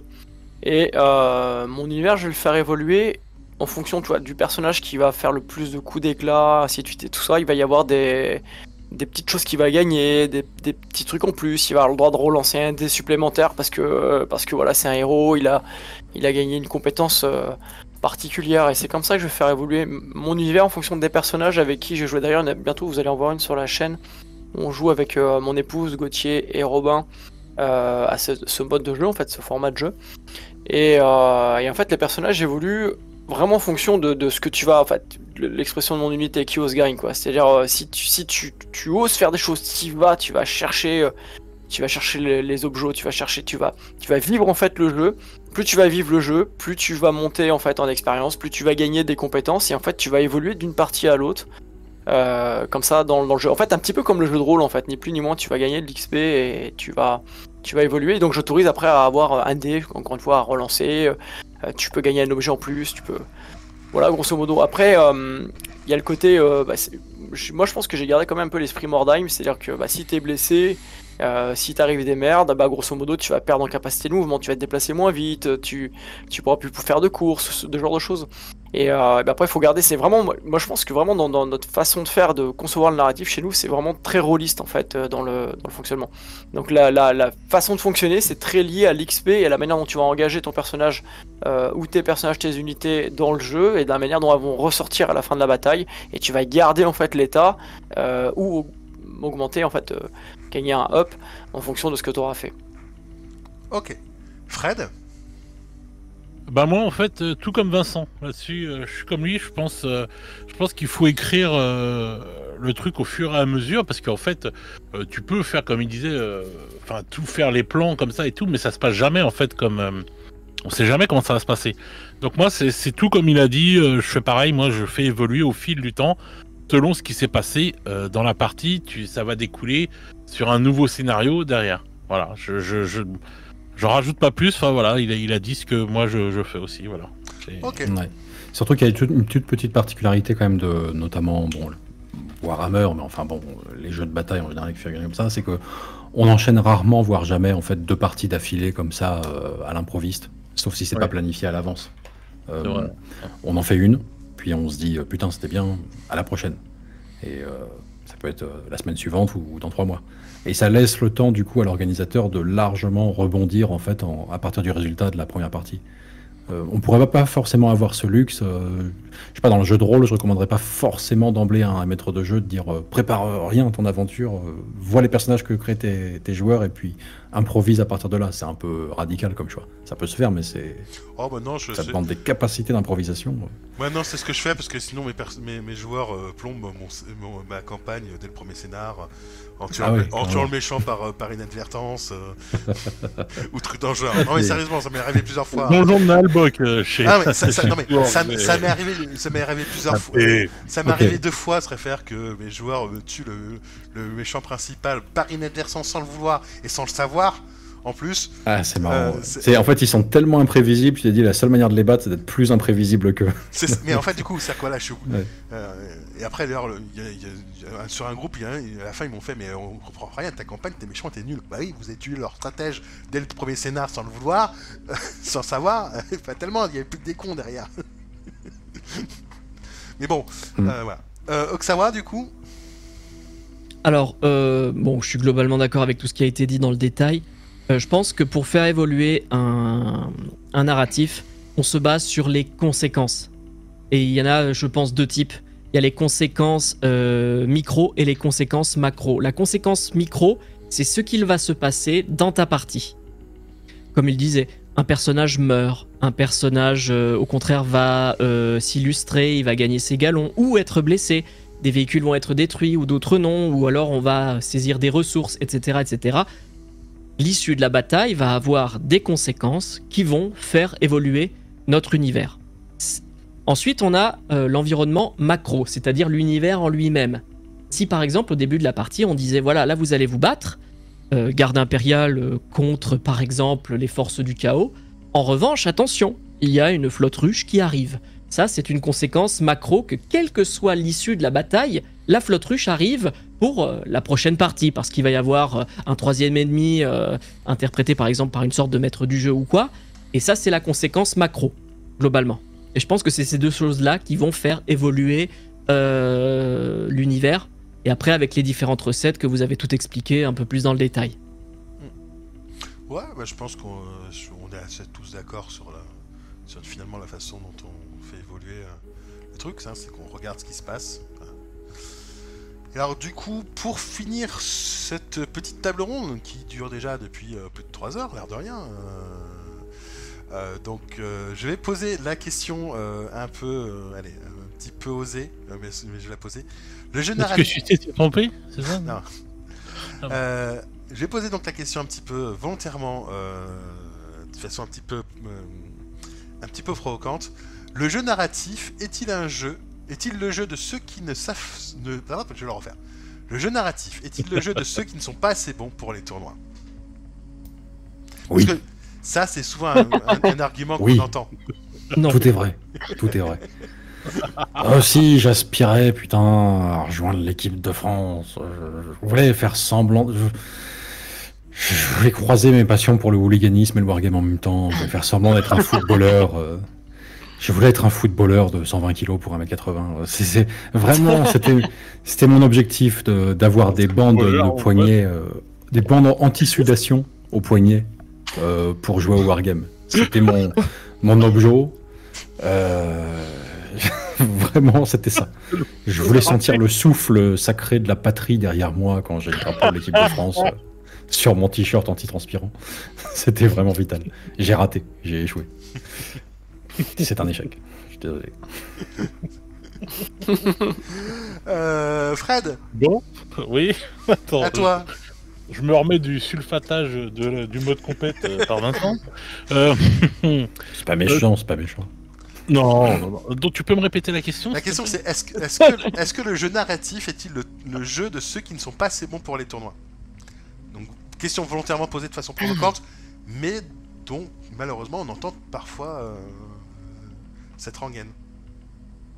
Non, alors je vais répondre sérieusement. Non, je pense que c'est le style de jeu de ceux qui veulent justement réfléchir, voilà, et se creuser plus la tête que de, on va dire que de aller plus loin que le jeu, quoi, en fait. Je pense que c'est ça. Je pense que pour moi, jouer au narratif, c'est aller plus loin que ce qu'on nous propose. C'est aller bien plus loin.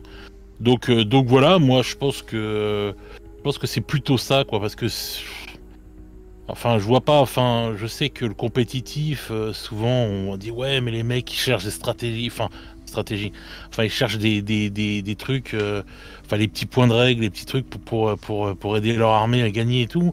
Moi je trouve que celui qui joue au narratif, c'est celui qui veut rêver, c'est celui qui veut aller plus loin, c'est celui qui veut se raconter vraiment une histoire. Et rien à voir avec le fait que ce serait quelqu'un qui a pas ce qu'il faut pour aller faire du compétitif. Encore faut-il avoir quelque chose pour aller faire du compétitif, quoi. Donc voilà, je pense que ouais, voilà, c'est ce que je pense, moi. John? Merde. Est-ce que... Alors, écoute, moi j'ai fait du tournoi, il y a certaines... Moi je pense que c'est vraiment... En fait, je pense que tu peux aimer aller au compétitif d'ailleurs, mais ça dépend du jeu, si le jeu est bien écrit, si c'est bien cadré et si la communauté est saine derrière. Parce que là, tu vois, il y a des trucs que j'aime bien faire en mode compétitif, pousser le truc et tout. Je le fais surtout pour me pousser moi, sortir de ma zone de confort, pour progresser, plutôt que me mesurer la bite avec d'autres mecs. C'est plutôt vraiment dans l'idée de me mettre en situation difficile et d'essayer de travailler d'autres mécaniques mentales pour pas stagner, pour progresser. Après, j'adore faire du narratif pour des raisons complètement différentes. Encore une fois, c'est pour rêver, c'est pour raconter des belles histoires, c'est pour se faire des super souvenirs. Je trouve que, enfin, en tout cas, perso, je me fais des plus beaux souvenirs de jeux, de parties en narratif que en compétitif. Maintenant, pour répondre à la question, parce que j'ai fait à côté là, est-ce que c'est vraiment, enfin, est-ce que le mode de narratif c'est pour les nuls en compétitif? Honnêtement, je crois pas en fait. Je crois pas. Peut-être qu'il y a des gens qui se dirigent là-dedans parce qu'ils se disent bon, je gagne jamais, donc de toute façon je vais jouer là-dedans, et qui gagnent jamais de toute façon de manière générale. C'est le cas, on a un gars, petite dédicace à The Red Pressure ici, qui gagne dans aucun jeu, mais aucun jeu, tous les jeux, même les jeux auxquels il initie les gens, il se fait défoncer, même par les gens qui jouent. Oh, le beau. Et du coup, un jour, il est venu me voir tout déprimé, il me dit non mais en fait, le compétitif c'est pas pour moi, je vais rester dans le narratif. Et véridique, hein, c'est vraiment ce qu'il m'a dit. Et The Red Pressure, si tu nous regardes, hein, et le mec en fait a fait du narratif et se fait défoncer même au narratif de toute façon, mais dans tous les jeux qu'il fait. Donc ouais, peut-être qu'il y a des gens par dépit qui pensent ça et qui le font. Après globalement je pense pas, je pense vraiment que c'est une question d'affinité et de ce que tu as envie de faire de ton hobby. Si tu as envie de te pousser dans le retranchement, de te mesurer le machin, ou si tu as juste envie toi de te pousser, sortir de ta zone de confort, travailler les mécaniques, essayer de faire quelque chose de différent de ce que tu as l'habitude de faire, ou si tu as envie de rêver, voilà, ça dépend vraiment. Ça dépend vraiment en fait de ton milieu de joueur, de toi ce que tu as envie, je pense aussi de ton état d'esprit, ton état d'âme. Donc je pense pas que ça soit lié au fait que tu sois pourri en compétition, enfin grosso modo t'es pourri en maths et en proba et du coup tu vas là-dedans parce que c'est plus l'imaginaire, c'est plus facile. Non, je pense pas en fait, je pense pas. Je pense que c'est vraiment une très très petite minorité de gens qui pensent comme ça, qui font ce chemin-là. Après, ouais, je sais pas. Ok, Oksawa. Combien de gens j'ai entendu dire ouais, ma liste j'ai perdu, mais c'est normal, c'est une liste pour du narratif. Combien de fois j'ai entendu? Donc moi je suis joueur tournoi, je suis en Ligue 2 et donc par équipe. Et en fait, je suis pas d'accord avec ce que certains ont dit quand ils ont dit que effectivement le tournoi c'est pour ceux qui, enfin on réfléchit plus en narratif qu'en tournoi. Non, c'est différent. En revanche, le narratif est fait pour ceux qui ont plus d'imagination. Ça c'est très clair. Ceux qui vraiment racontent des histoires, qui sont créatifs. Voilà. Ça, oui. Et en revanche, ceux qui sont moins bons, bah non, on l'a démontré tout à l'heure. Pour garantir un bon amusement, il faut que les règles soient quand même justes. On se base sur un système de jeu existant, et si on prend Games Workshop, dans chaque codex, il y a 20 pages de plus pour t'expliquer le narratif de chaque armée. Et après, il y a encore quelques pages de plus. C'est pas à la place, c'est en plus. Donc en termes de quantité de règles, c'est faux. Alors bon, après les compétiteurs vont dire oui, mais moi je connais toutes les règles FEC et WTC sur la taille des bâtiments, etc. et sur comment faire une table et faire pivoter le container pour qu'il corresponde à la bonne table du bon scénario. Oui, ok. Mais donc déjà du point de vue des règles, non. Pas meilleur, pas pire, différent. Est-ce qu'aujourd'hui le compétiteur est meilleur? Non. Par contre, il va avoir une gestion du temps qui va être une forte contrainte. On joue à la cloque, on a 3 heures et pas plus pour faire notre partie, 1h30 par joueur. C'est très court, c'est très très court à 2000 points, surtout avec les mises à jour de Games Workshop qui font que les figurines coûtent de moins en moins cher en points et qu'au du coup on en a de plus en plus sur le champ de bataille et que ça prend du coup de plus en plus de temps, à tel point que des fois les unités les plus nulles on les fait même pas tirer pour gagner du temps, par exemple. Donc la gestion du temps, oui. Les statistiques et la mémoire, connaître par cœur ta datasheet, c'est très important. Parce que si tu vas tirer sur un truc, tu penses que tu vas l'avoir et qu'en fait ça fait complètement prout parce que ton arme est pas assez forte ou l'autre est beaucoup trop tanky, là oui, connaître les statistiques et savoir, bon statistiquement, cette unité-là, si elle tire là-dessus avec tel stratagème et telle aura, je sais que je sèche statistiquement le truc, parce qu'aujourd'hui en fait le but du compétitif, c'est de ne pas lancer de dés. Ou en tout cas de virtuellement pas lancer de dés avec la fiabilisation et certaines mécaniques. Donc ça, c'est une difficulté en plus, la gestion du temps et la gestion donc du stress aussi. Surtout quand tu as des attentes de résultats de ta part, un adversaire qui a des attentes de résultats, donc il va falloir faire attention à ce qu'il ne triche pas. Ça peut arriver. Je suis aussi arbitre, donc je le constate. Et aussi les attentes de ton équipe quand tu fais du jeu par équipe. Donc tout ça, c'est plus difficile. En revanche, je suis désolé, mais du beau jeu, une belle partie complète, j'en ai pas fait en compétitif. À cause de la cloque, très souvent, nos derniers tours, on fait bon ça, lui il va faire ça, il va se déplacer, on le déplace presque, vous savez, avec cette espèce de râtelier comme au poker, on déplace les figurines comme des jetons quand on fait un all-in, parce qu'on n'a plus le temps. Et donc le beau jeu, pour moi par contre, le plaisir de la figurine, de la belle figurine, de la belle table, il est dans le narratif. Sans aucun problème. Et c'est pas du tout une question de compétence, de capacité. On est vraiment sur, je pense, des profils complètement différents, mais qui, néanmoins, peuvent être complémentaires. Je pense, moi j'ai envie de jouer autant à l'un qu'à l'autre. En revanche, je vais pas du tout chercher la même chose. Ouais, je vais aller un petit peu dans ton sens pour ma part, effectivement. Je pense que c'est, effectivement, jouer narratif et jouer compétitif, ce sont deux profils totalement différents, deux façons de voir le hobby de façon totalement différente. Il y a aussi une façon de, on va dire, on va jouer avec des potes, mais tu peux jouer avec des potes en narratif ou jouer des potes en compétitif quelque part. Les deux sont possibles. L'un n'empêche pas l'autre. Mais effectivement, c'est pas les mêmes choses que tu mets en fait. C'est pas les mêmes compétences auxquelles tu fais appel. D'un côté, tu vas faire appel à ton imaginaire, de l'autre, effectivement, plus à ton côté tactics et tes stats et ta mémoire. Voilà, c'est pas la même chose. Tu prends pas le même plaisir non plus, hein, soyons très concrets. Tu peux jouer aux deux et ne pas prendre du plaisir aussi bien en compétitif qu'en narratif, je connais des personnes qui font les deux, mais clairement ils me disent bah c'est pas le même plaisir que je prends dans l'un comme dans l'autre, mais je prends du plaisir dans les deux. Voilà, et de temps en temps ils vont se dire bah tiens, aujourd'hui je vais faire du narratif ou du compétitif, suivant leur humeur. Donc voilà. Pour moi il n'y a pas effectivement le côté qu'on entend parfois, malheureusement, fort heureusement quand même pas trop, mais on entend parfois dire que les joueurs narratifs c'est ceux qui sont pas bons, assez bons pour faire du tournoi. Bah non, c'est juste que c'est pas forcément, c'est ceux qui ils n'y trouvent pas leur compte en fait, tout simplement. Moi c'est mon cas. Je sais pertinemment que je pourrais un jour faire du compétitif, sauf que en fait le problème c'est que très vite dans une partie je vais vouloir faire un truc totalement débile mais qui moi m'éclate, et du coup je vais le faire parce que je résiste pas. Voilà. C'est totalement totalement quand je dis débile, ça, en gros ça peut être un petit tout double ou tout simplement c'est trop drôle à faire, je veux le faire. Voilà. Je joue pas orc pour rien, hein. Les orcs c'est pas ma faction de base pour rien, hein. C'est le côté ça fait tout ou rien, moi ça m'éclate, hein. Voilà. Le fait de savoir que certaines de mes armes peuvent aussi bien m'exploser la gueule que faire très très mal à l'adversaire, moi je trouve ça super drôle. Mais voilà, donc du coup fatalement... C'est toujours le cas en V10 ?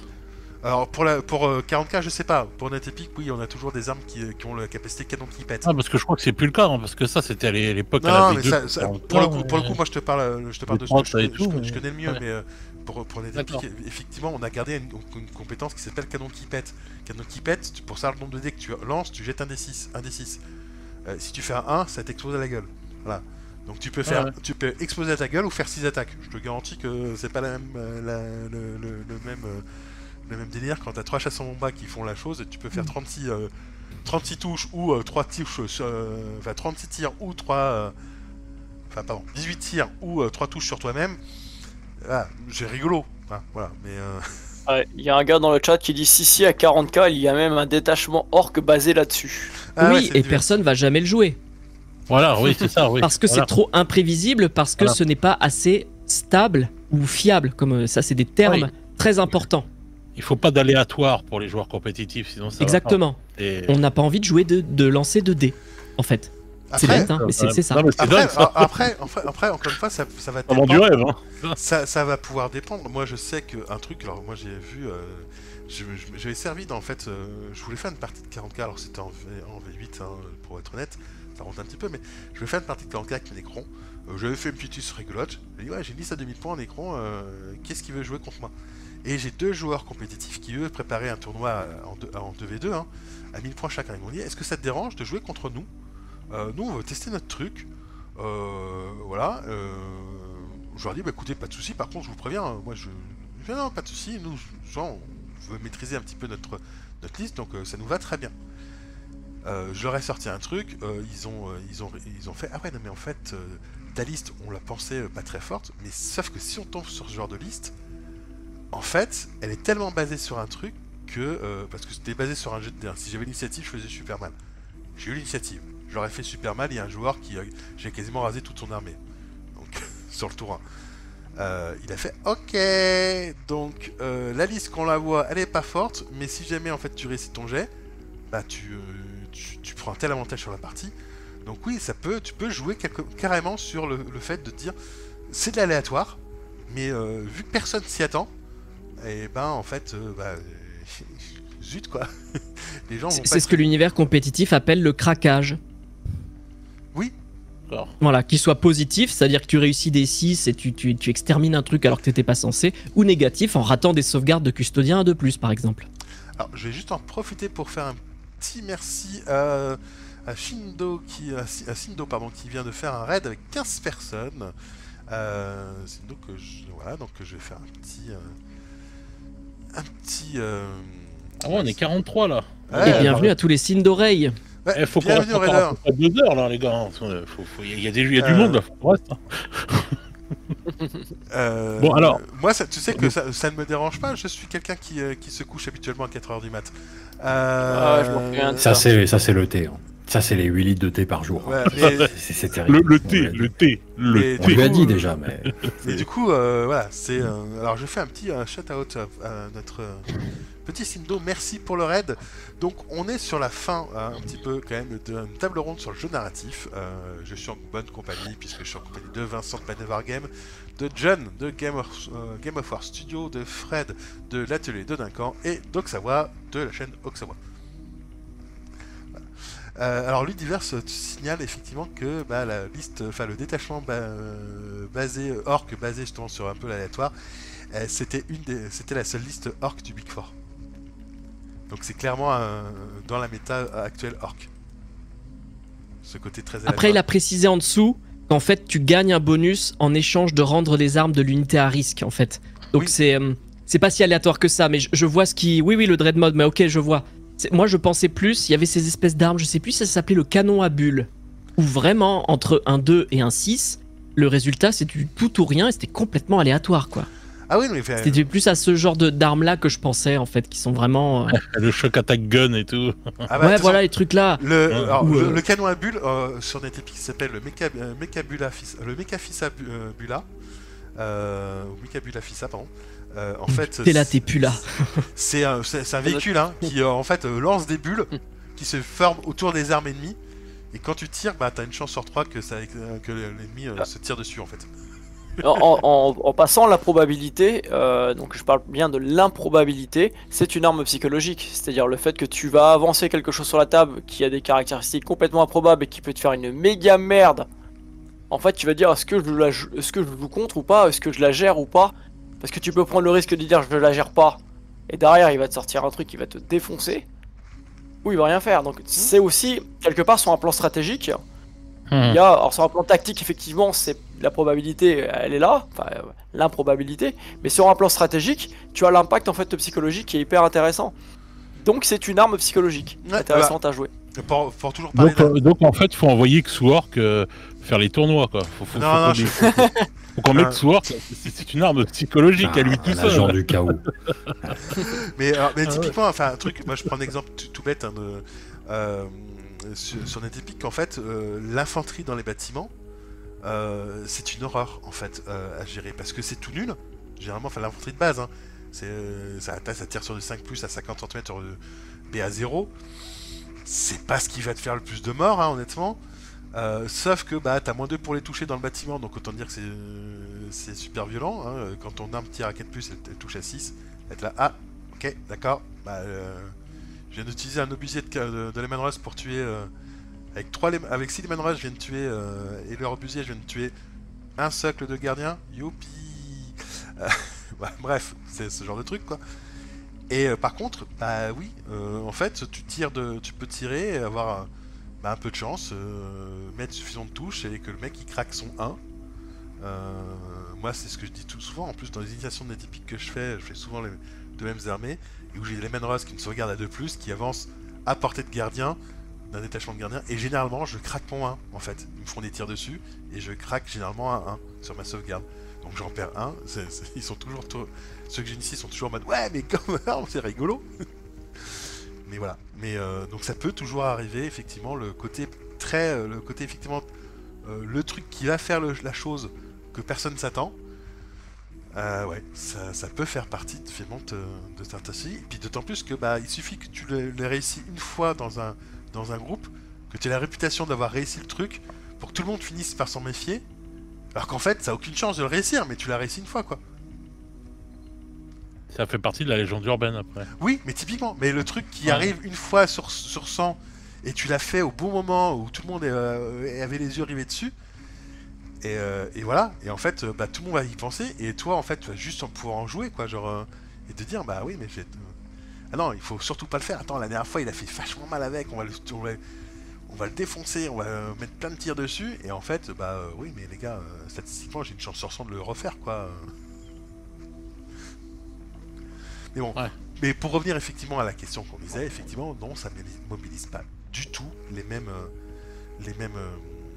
compétences, ni les mêmes envies, en fait, le jeu narratif et le jeu compétitif. Et in fine, si vous prenez du plaisir à faire du jeu narratif, grand bien vous en fasse, faites du jeu narratif. Si vous prenez du plaisir à faire du jeu compétitif, grand bien vous en fasse, faites du jeu compétitif. Si vous aimez les deux, c'est encore mieux, parce que vous aurez plus de choix de jeu, des partenaires. Mais voilà, mais faites ce que vous avez envie de faire et ce qui vous éclate, tout simplement. Vous n'avez pas besoin d'être bon dedans, tant que vous vous amusez. Moi, c'est toujours l'objectif, c'est de s'amuser. Bien sûr. Oui, Vincent. Bien sûr, c'est le but du truc. Je crois que Vincent voulait dire quelque chose. Oui, je voulais dire oui. L'objectif est de s'amuser. Pardon, désolé. Ouais, pas de souci. Oui. Oui. Je crois que tu as une question dans le chat. Alors, c'est pas vraiment une nouvelle chaîne, en fait, c'est... là, pour le coup, j'ai fait... donc, bonjour Black Benzen. En fait, c'est pas vraiment la nouvelle chaîne. Le fait est que j'ai réuni sur la chaîne, sur côté NetEpic, moi, ce que j'adore faire, c'est du narratif. Donc, sur notre chaîne YouTube, on fait des rapports narratifs, et même les rapports de bataille standard, ils sont scénarisés, ils sont narrés. Il se trouve que moi, c'est vraiment quelque chose que j'aime, et donc j'ai décidé de faire une petite table ronde. Je me dis qu'on refera peut-être une autre la prochaine fois là-dessus. Voilà, sur du jeu narratif, effectivement, en discuter. Je ne m'interdis pas, effectivement, de faire dans les lives de parties, sans doute via Tabletop Simulator, parce que pour le coup, j'ai pas encore le matos pour streamer en direct mes parties en jeu de figue, mais faire des tracks narratifs, effectivement, pourquoi pas. Et de toute façon, oui, je vais développer un petit peu tout notre univers via un petit peu la chaîne Twitch, même si ma régularité de stream est assez aléatoire. Mais voilà. Et après, voilà, j'ai invité des personnes que j'aime bien et qui font du narratif, donc Pet Wargame, Game of War Studio, Oxawa, Fred de la tête d'un camp. Voilà. Mais si tu veux effectivement du jeu narratif, tu vois, c'est 5 chaînes là où tu peux aller voir ce qui s'y fait.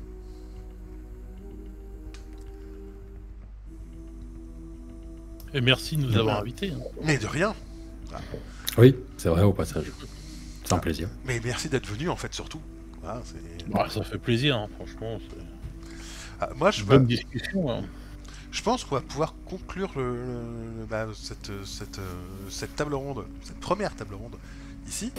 On verra si on en fait sans doute une deuxième, pourquoi pas, moi ça me botte bien, pour ceux qui sont intéressés, on pourra en faire une deuxième. Est-ce que vous avez... je vais vous laisser la parole à chacun d'entre vous pour faire un petit mot de conclusion. On va commencer par toi, Fred. Oui, pour dire quoi? Je sais pas, un petit mot de conclusion sur notre table ronde et le jeu narratif. Écoute, j'ai passé un très bon moment déjà. Je remercie tous les acteurs de cette table ronde. Je me suis bien marré, on a bien discuté, on a abordé pas mal de sujets super intéressants qui mériteraient d'être encore plus creusés, ça c'est clair. Donc super moment avec vous déjà, ça. Donc merci à vous pour ce moment.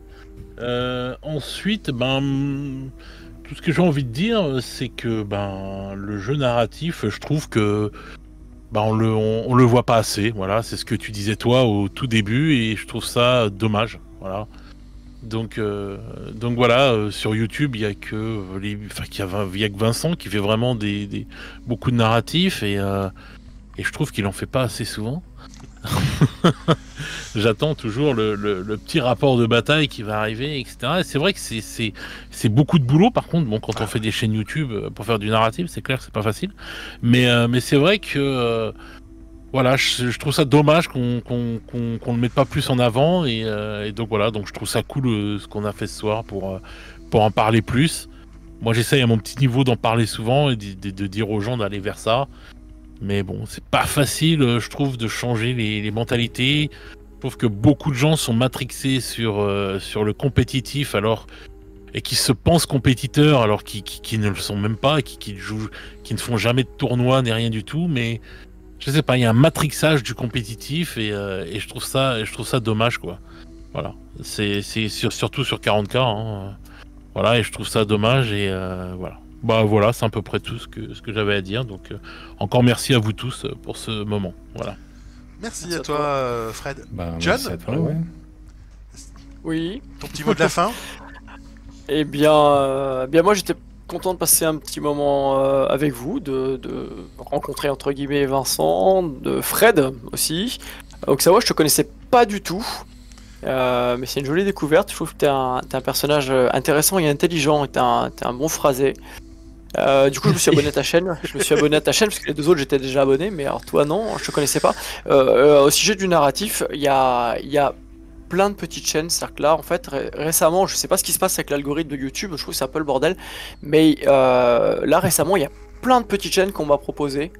Le divan du Cryptech, etc. Le divan du Cryptech, il a sorti un rapport narratif, là, il y a quoi, hier ou avant-hier, ou aujourd'hui, je sais plus, et je vois passer plein de petites chaînes de 2000, 3000, 4000 abonnés, 8000 abonnés même, qui font du narratif, en fait. Et effectivement, c'est dur de percer aujourd'hui dans la matrice compétitive, ou si tu fais pas de compétitif, les gens s'abonnent pas à ça. Bon, on va pas parler du débat, enfin, on va parler de ça.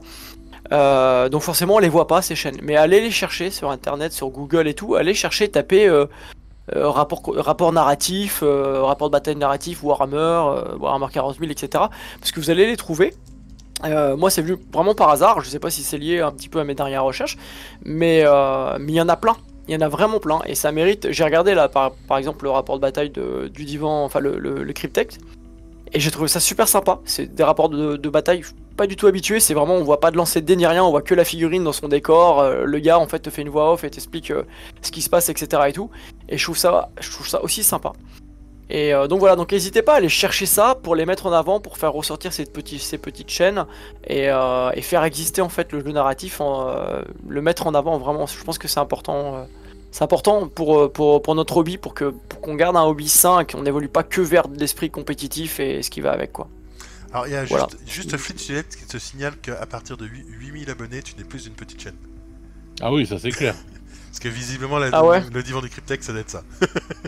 Le divan du Cryptech, c'est 4000 et quelques abonnés, je crois. Je sais pas, a priori, Cryptech, commence à être une grosse chaîne à partir de 20 000 abonnés, a priori. Donc, Cryptech, c'est pas du lore qu'il fait, lui Je si, mais il fait des rapports. Ouais, il fait rapport narratif. Bah, moi, je l'ai vu, je me suis abonné, je sais plus, il y a 2-3 jours, encore une fois. Et là, j'ai vu qu'il avait sorti un rapport. Et en fait, en m'abonnant à plein de petites chaînes qui font des trucs comme ça, en fait, au fur et à mesure, on m'a proposé d'autres chaînes dans le même genre. Et j'ai découvert plein de petites chaînes avec de l'or, pas du lore, hein, de l'or en fait, des trucs super sympas sur ces chaînes-là, quoi. Et auparavant, les chaînes qui apparaissaient tout le temps, et ce qui est drôle, c'est que Vincent, je suis abonné à sa chaîne depuis perpète, il apparaissait quasiment plus en fait sur les suggestions de mes vidéos, et je voyais que French Wargame Studio et d'autres chaînes. Parce que Vincent, il produit pas assez de choses, c'est pour ça. Tout simplement. Peut-être, ouais. Oui, non, mais bon, t'as des aléas algorithmiques, évidemment. Ça, c'est un secret pour personne. Ouais. Ceci dit, ouais, bon, là, je prends le bâton de parole encore une fois, c'est vrai, un petit peu de force, mais oui, nous, cette année, on n'a pas produit énormément de vidéos, on a produit peu, parce qu'en fait, ça fait qu'1 an qu'on a complètement converti notre chaîne en une chaîne de rapport de bataille, exclusivement. Narratif, bien sûr. Bah, ça fait 7 ans qu'on défend que le jeu narratif sur YouTube, hein. Mais le contenu fer de lance avant était des vidéos lore, bon maintenant c'est plus le cas, c'est des vidéos de rapport de bataille. Et oui, bah voilà, c'est vrai que convertir une chaîne intégralement en arrêtant complètement de faire ce qu'on faisait avant et qui fonctionnait bien, c'est vrai, et puis passer à autre chose, s'aventurer en territoire inconnu, expérimenter de nouvelles méthodes dont on n'était pas familier jusque-là pour les tournages et pour tout en fait, le montage, etc. Oh, ça nous a pris plus de temps que prévu. On s'est un peu pris les pieds dans le tapis sur certains trucs, niveau temps de modélisme aussi, surtout. Les temps de peinture, les temps de préparation. T'es content du résultat? Sur l'année écoulée? Ouais. Bah, mi-figue, mi-raisin. Je trouve que tout ce qu'on a sorti, oui, j'en suis satisfait. Ah bah tu peux, oui. Mais il en faudrait 2 fois plus. Ouais. Minimum. Et encore. Et encore. C'est à partir du moment... Comme tu dis, ça prend beaucoup de temps, Vincent. Oui, bah après ça dépend. C'est pas nécessairement le jeu narratif en soi qui prend plus de temps que le jeu compétitif, ça se débat, mais c'est le fait de faire une chaîne YouTube axée là-dessus et de faire certains choix éditoriaux, après chacun les siens, tu pourrais en faire plein de différents, tu peux faire des résumés de parties avec des bribes comme ça captées à la volée, filmées au smartphone, et t'as 5 minutes de rush, et puis tu fais un montage de 2 minutes 30 et ça fait un rapport de bataille narratif, pourquoi pas. Mais c'est pas, ça peut être très bien, justement, en fait, ça peut être très bien. Donc c'est juste, bon là on a choisi des formules différentes, des formules longues, etc. Et puis on débute, quoi, on fait nos premiers pas, en fait, tout simplement. On a une chaîne YouTube qui a déjà 7 ans ou un truc comme ça, mais en vérité, on a moins d'1 an dans ce domaine-là. Donc, mais l'année à venir, la 2025, ça va envoyer du bois, là. Ça va être une autre paire de manches. Là, ça va être une autre affaire, là. On va y aller, on va passer aux choses sérieuses. C'est une bonne nouvelle. Ça marche. Ah ouais. Bah merci. Oksawa. Eh ben oui, alors donc comme tout le monde a déjà, merci beaucoup pour l'invitation, c'était très cool, je trouve que ce format est vraiment intéressant. Il y a tellement d'autres choses à dire, j'ai l'impression qu'on a fait qu'effleurer le sujet. On a fait effleurer tellement de sujets et tout, donc c'est trop cool. Pour conclure, j'espère, moi je suis là plus en tant que justement volonté et peut-être exemple de concilier le compétitif et le narratif, parce que moi aujourd'hui 99,9% des parties que je fais sont compétitives, et pourtant je pense que dans mon cœur ce que je préfère c'est le narratif. Alors c'est complètement, voilà, moi sur ma chaîne je propose du lore parce que je pense que le lore c'est pour moi un des points de départ indispensables pour faire du narratif. Moi je fais partie de ces joueurs qui suivent le lore, qui essaient de créer leurs armées en fonction du lore, etc. etc. Et par rapport à ça, voilà, je fais essentiellement du lore. J'aurais voulu faire des rapports de bataille narratifs, mais c'est très difficile à faire aujourd'hui. Si vraiment on a des exigences de qualité, on a besoin d'un matériel de fou, on a besoin d'un espace. Moi je suis parisien, donc autant vous dire que l'espace je l'ai pas forcément. Donc les tables, les figurines, etc., etc. Moi là, une table de jeu, ça fait la taille de mon appartement. Donc si vous voulez, moi c'est pas possible. Donc c'est très difficile, mais ouais, le narratif, je jouerais tellement plus souvent si je pouvais, ou j'irais chez d'autres gens qui m'inviteraient avec ma propre armée, et puis je m'amuserais. Voilà, c'est pas du tout une bouteille. Une heure en train de Paris. Bah voilà, tu vois. Une seule heure, bah ouais, bah moi je viens. Hein. Sortie champêtre. Bah oui. Tu es où, Vincent, maintenant? Dans la Marne. Le 51. Champagne-Ardenne, anciennement. Ok. C'est quoi le numéro de département déjà? 51. C'est le début du Grand Est, quoi, si vous voulez. Du Mordor. Oui, on est plutôt à 1 heure du Mordor, je dirais, moi, précisément. Voilà, on est à 1 heure de Paris, quoi. C'est quoi le Mordor? Ah, Paris, ok. Mais du coup... On est très bien accueillis chez Vincent. Ouais, voilà, ouais. C'est pas loin. Oh bah, moi, je peux le faire en moto, hein. Je suis mobile. Bon, si Oksawa, si t'as envie de passer un petit week-end, faire un truc narratif, tu viens. Ici, t'es logé, t'es nourri, t'as juste à venir et t'es au chaud près du poêle. On est aussi très bien accueillis chez John. Trop cool. Ouais, ça a l'air intéressant. Tout est intéressant là, oui, effectivement. Pareil, hein, si un jour vous avez envie, vous me contactez, vous me dites. Hein. Ouais, ça me titille un peu là, cette histoire là de ranch du Wargamer. Commander mes troupes tout en étant sur un cheval, j'ai toujours rêvé. Ah, ça c'est balèze hein, quand même. Hein. Il y a un truc, faut reconnaître. Ouais, voilà, là c'est un peu classe quand même. Hein. Ouais, il y a quelque chose. Alors, je suis pas sûr que le cheval, alors, tu puisses rentrer. Quoi que si, est-ce que tu peux. Est-ce que t'es à la hauteur de plafond? Je pense. Pour rentrer à l'intérieur, oui, j'ai 2,50 m, donc à cheval je tiens sans problème. Ouais, je pense que tu tiens. Ouais. Faut juste que le cheval, par contre, soit sage et ne bouge pas trop, parce que sinon c'est compliqué. Ouais, bon, étonné que je fais du dressage de guerre, ils sont dressés pour. Hein. Tu peux même balancer un pétard à côté, ça bougera pas, mais. Il s'essuie les pieds sur le paillasson avant de rentrer. Il est bien. Voilà. En plus, la thématique de la baraque, en fait, à la base, on a fait une maison de hobbit stylisée mine de la Moria et hall du Rohan. Parce qu'en fait, c'est que des châtaigniers, c'est toute une cathédrale de châtaigniers à l'intérieur, et tous les murs, c'est du mur en enrochement pour faire un peu mine. Et vraiment, la thématique, c'était de rendre hommage à Tolkien dans ce qu'on a construit. Et il y a les drapeaux du Rohan affichés dedans et tout. Et ouais, c'était. T'as dit combien de hauteur les murs? 2,50 m de haut, ils font. Ah, ça va, j'ai eu peur. 2,50 m. Ouais, ça fait rêver. Beaucoup trop stylé cette histoire là. Comment ça se fait que j'en ai jamais entendu parler, putain? Qu'est-ce que c'est que ce bordel? Ouais, c'est vrai, on n'entend jamais parler de ça. Là, je vous ai envoyé le lien en dessous. Oui, j'ai vu le lien là, mais je savais même pas que tu disais ça. Je ferai alors juste pour faire un peu de spoil, je vais faire une interview de John d'ici peu sur notre chaîne YouTube, donc il pourra présenter tout ça. Voilà. en ce qui me concerne, je vous remercie encore une fois tous d'être venus. On peut pas venir dormir chez toi? Merci à toi. Tu peux Tu as venir dit quoi, dormir. Fred? On peut pas venir dormir chez toi? Tu t'invites C'est personne le à seul venir, qui a pas proposé, putain. Ah bah si, vous Ah ouais. pouvez. Vous pouvez clairement. Par contre, voilà. Faut... Il va être jaloux, Homs. Pardon, comment tu l'appelles? C'est Oum. Homs. Mais c'est. Bah non, en plus, pour le coup, maintenant j'ai une chambre d'amis, donc qui est faite pour. Donc voilà. Ah bah voilà. Donc vous pouvez clairement venir. Moi je vous invite si vous voulez. Je veux pas savoir ce qu'il y a dans la chambre d'amis. Si vous voulez venir, vous pouvez. Voilà. Donc je vous remercie en tout cas d'être là. Moi, effectivement, sur la chaîne, comme je dis, on va faire des rapports de bataille narratifs. Aussi bien purement narratif, c'est vraiment raconter l'histoire, que des rapports de bataille standards, mais avec une intro et une fin narrative, voilà, à l'histoire, donc un contexte et une conclusion. Voilà. Et j'ai un petit truc que je vais essayer de faire justement sur la chaîne Twitch, entre autres, c'est tout simplement en fait réfléchir, parce que j'aimerais bien en fait que voilà, alors j'ai déjà commencé en fait à trouver les noms des planètes, des factions. Toi, faire participer justement les viewers sur tous les noms des planètes, des factions et des personnages, et puis voilà, essayer d'imaginer parfois deux trois histoires avec les gens, quoi. Donc faire participer un petit peu la communauté via Twitch à cette histoire du segmentum Lacrima. Donc n'hésitez pas, et voilà. Cool. Et encore une fois, en plus je remercie Vincent qui a donné le nom du vaisseau monde, qui a trouvé le nom du vaisseau monde et du régiment de la garde impériale. Voilà. Donc voilà,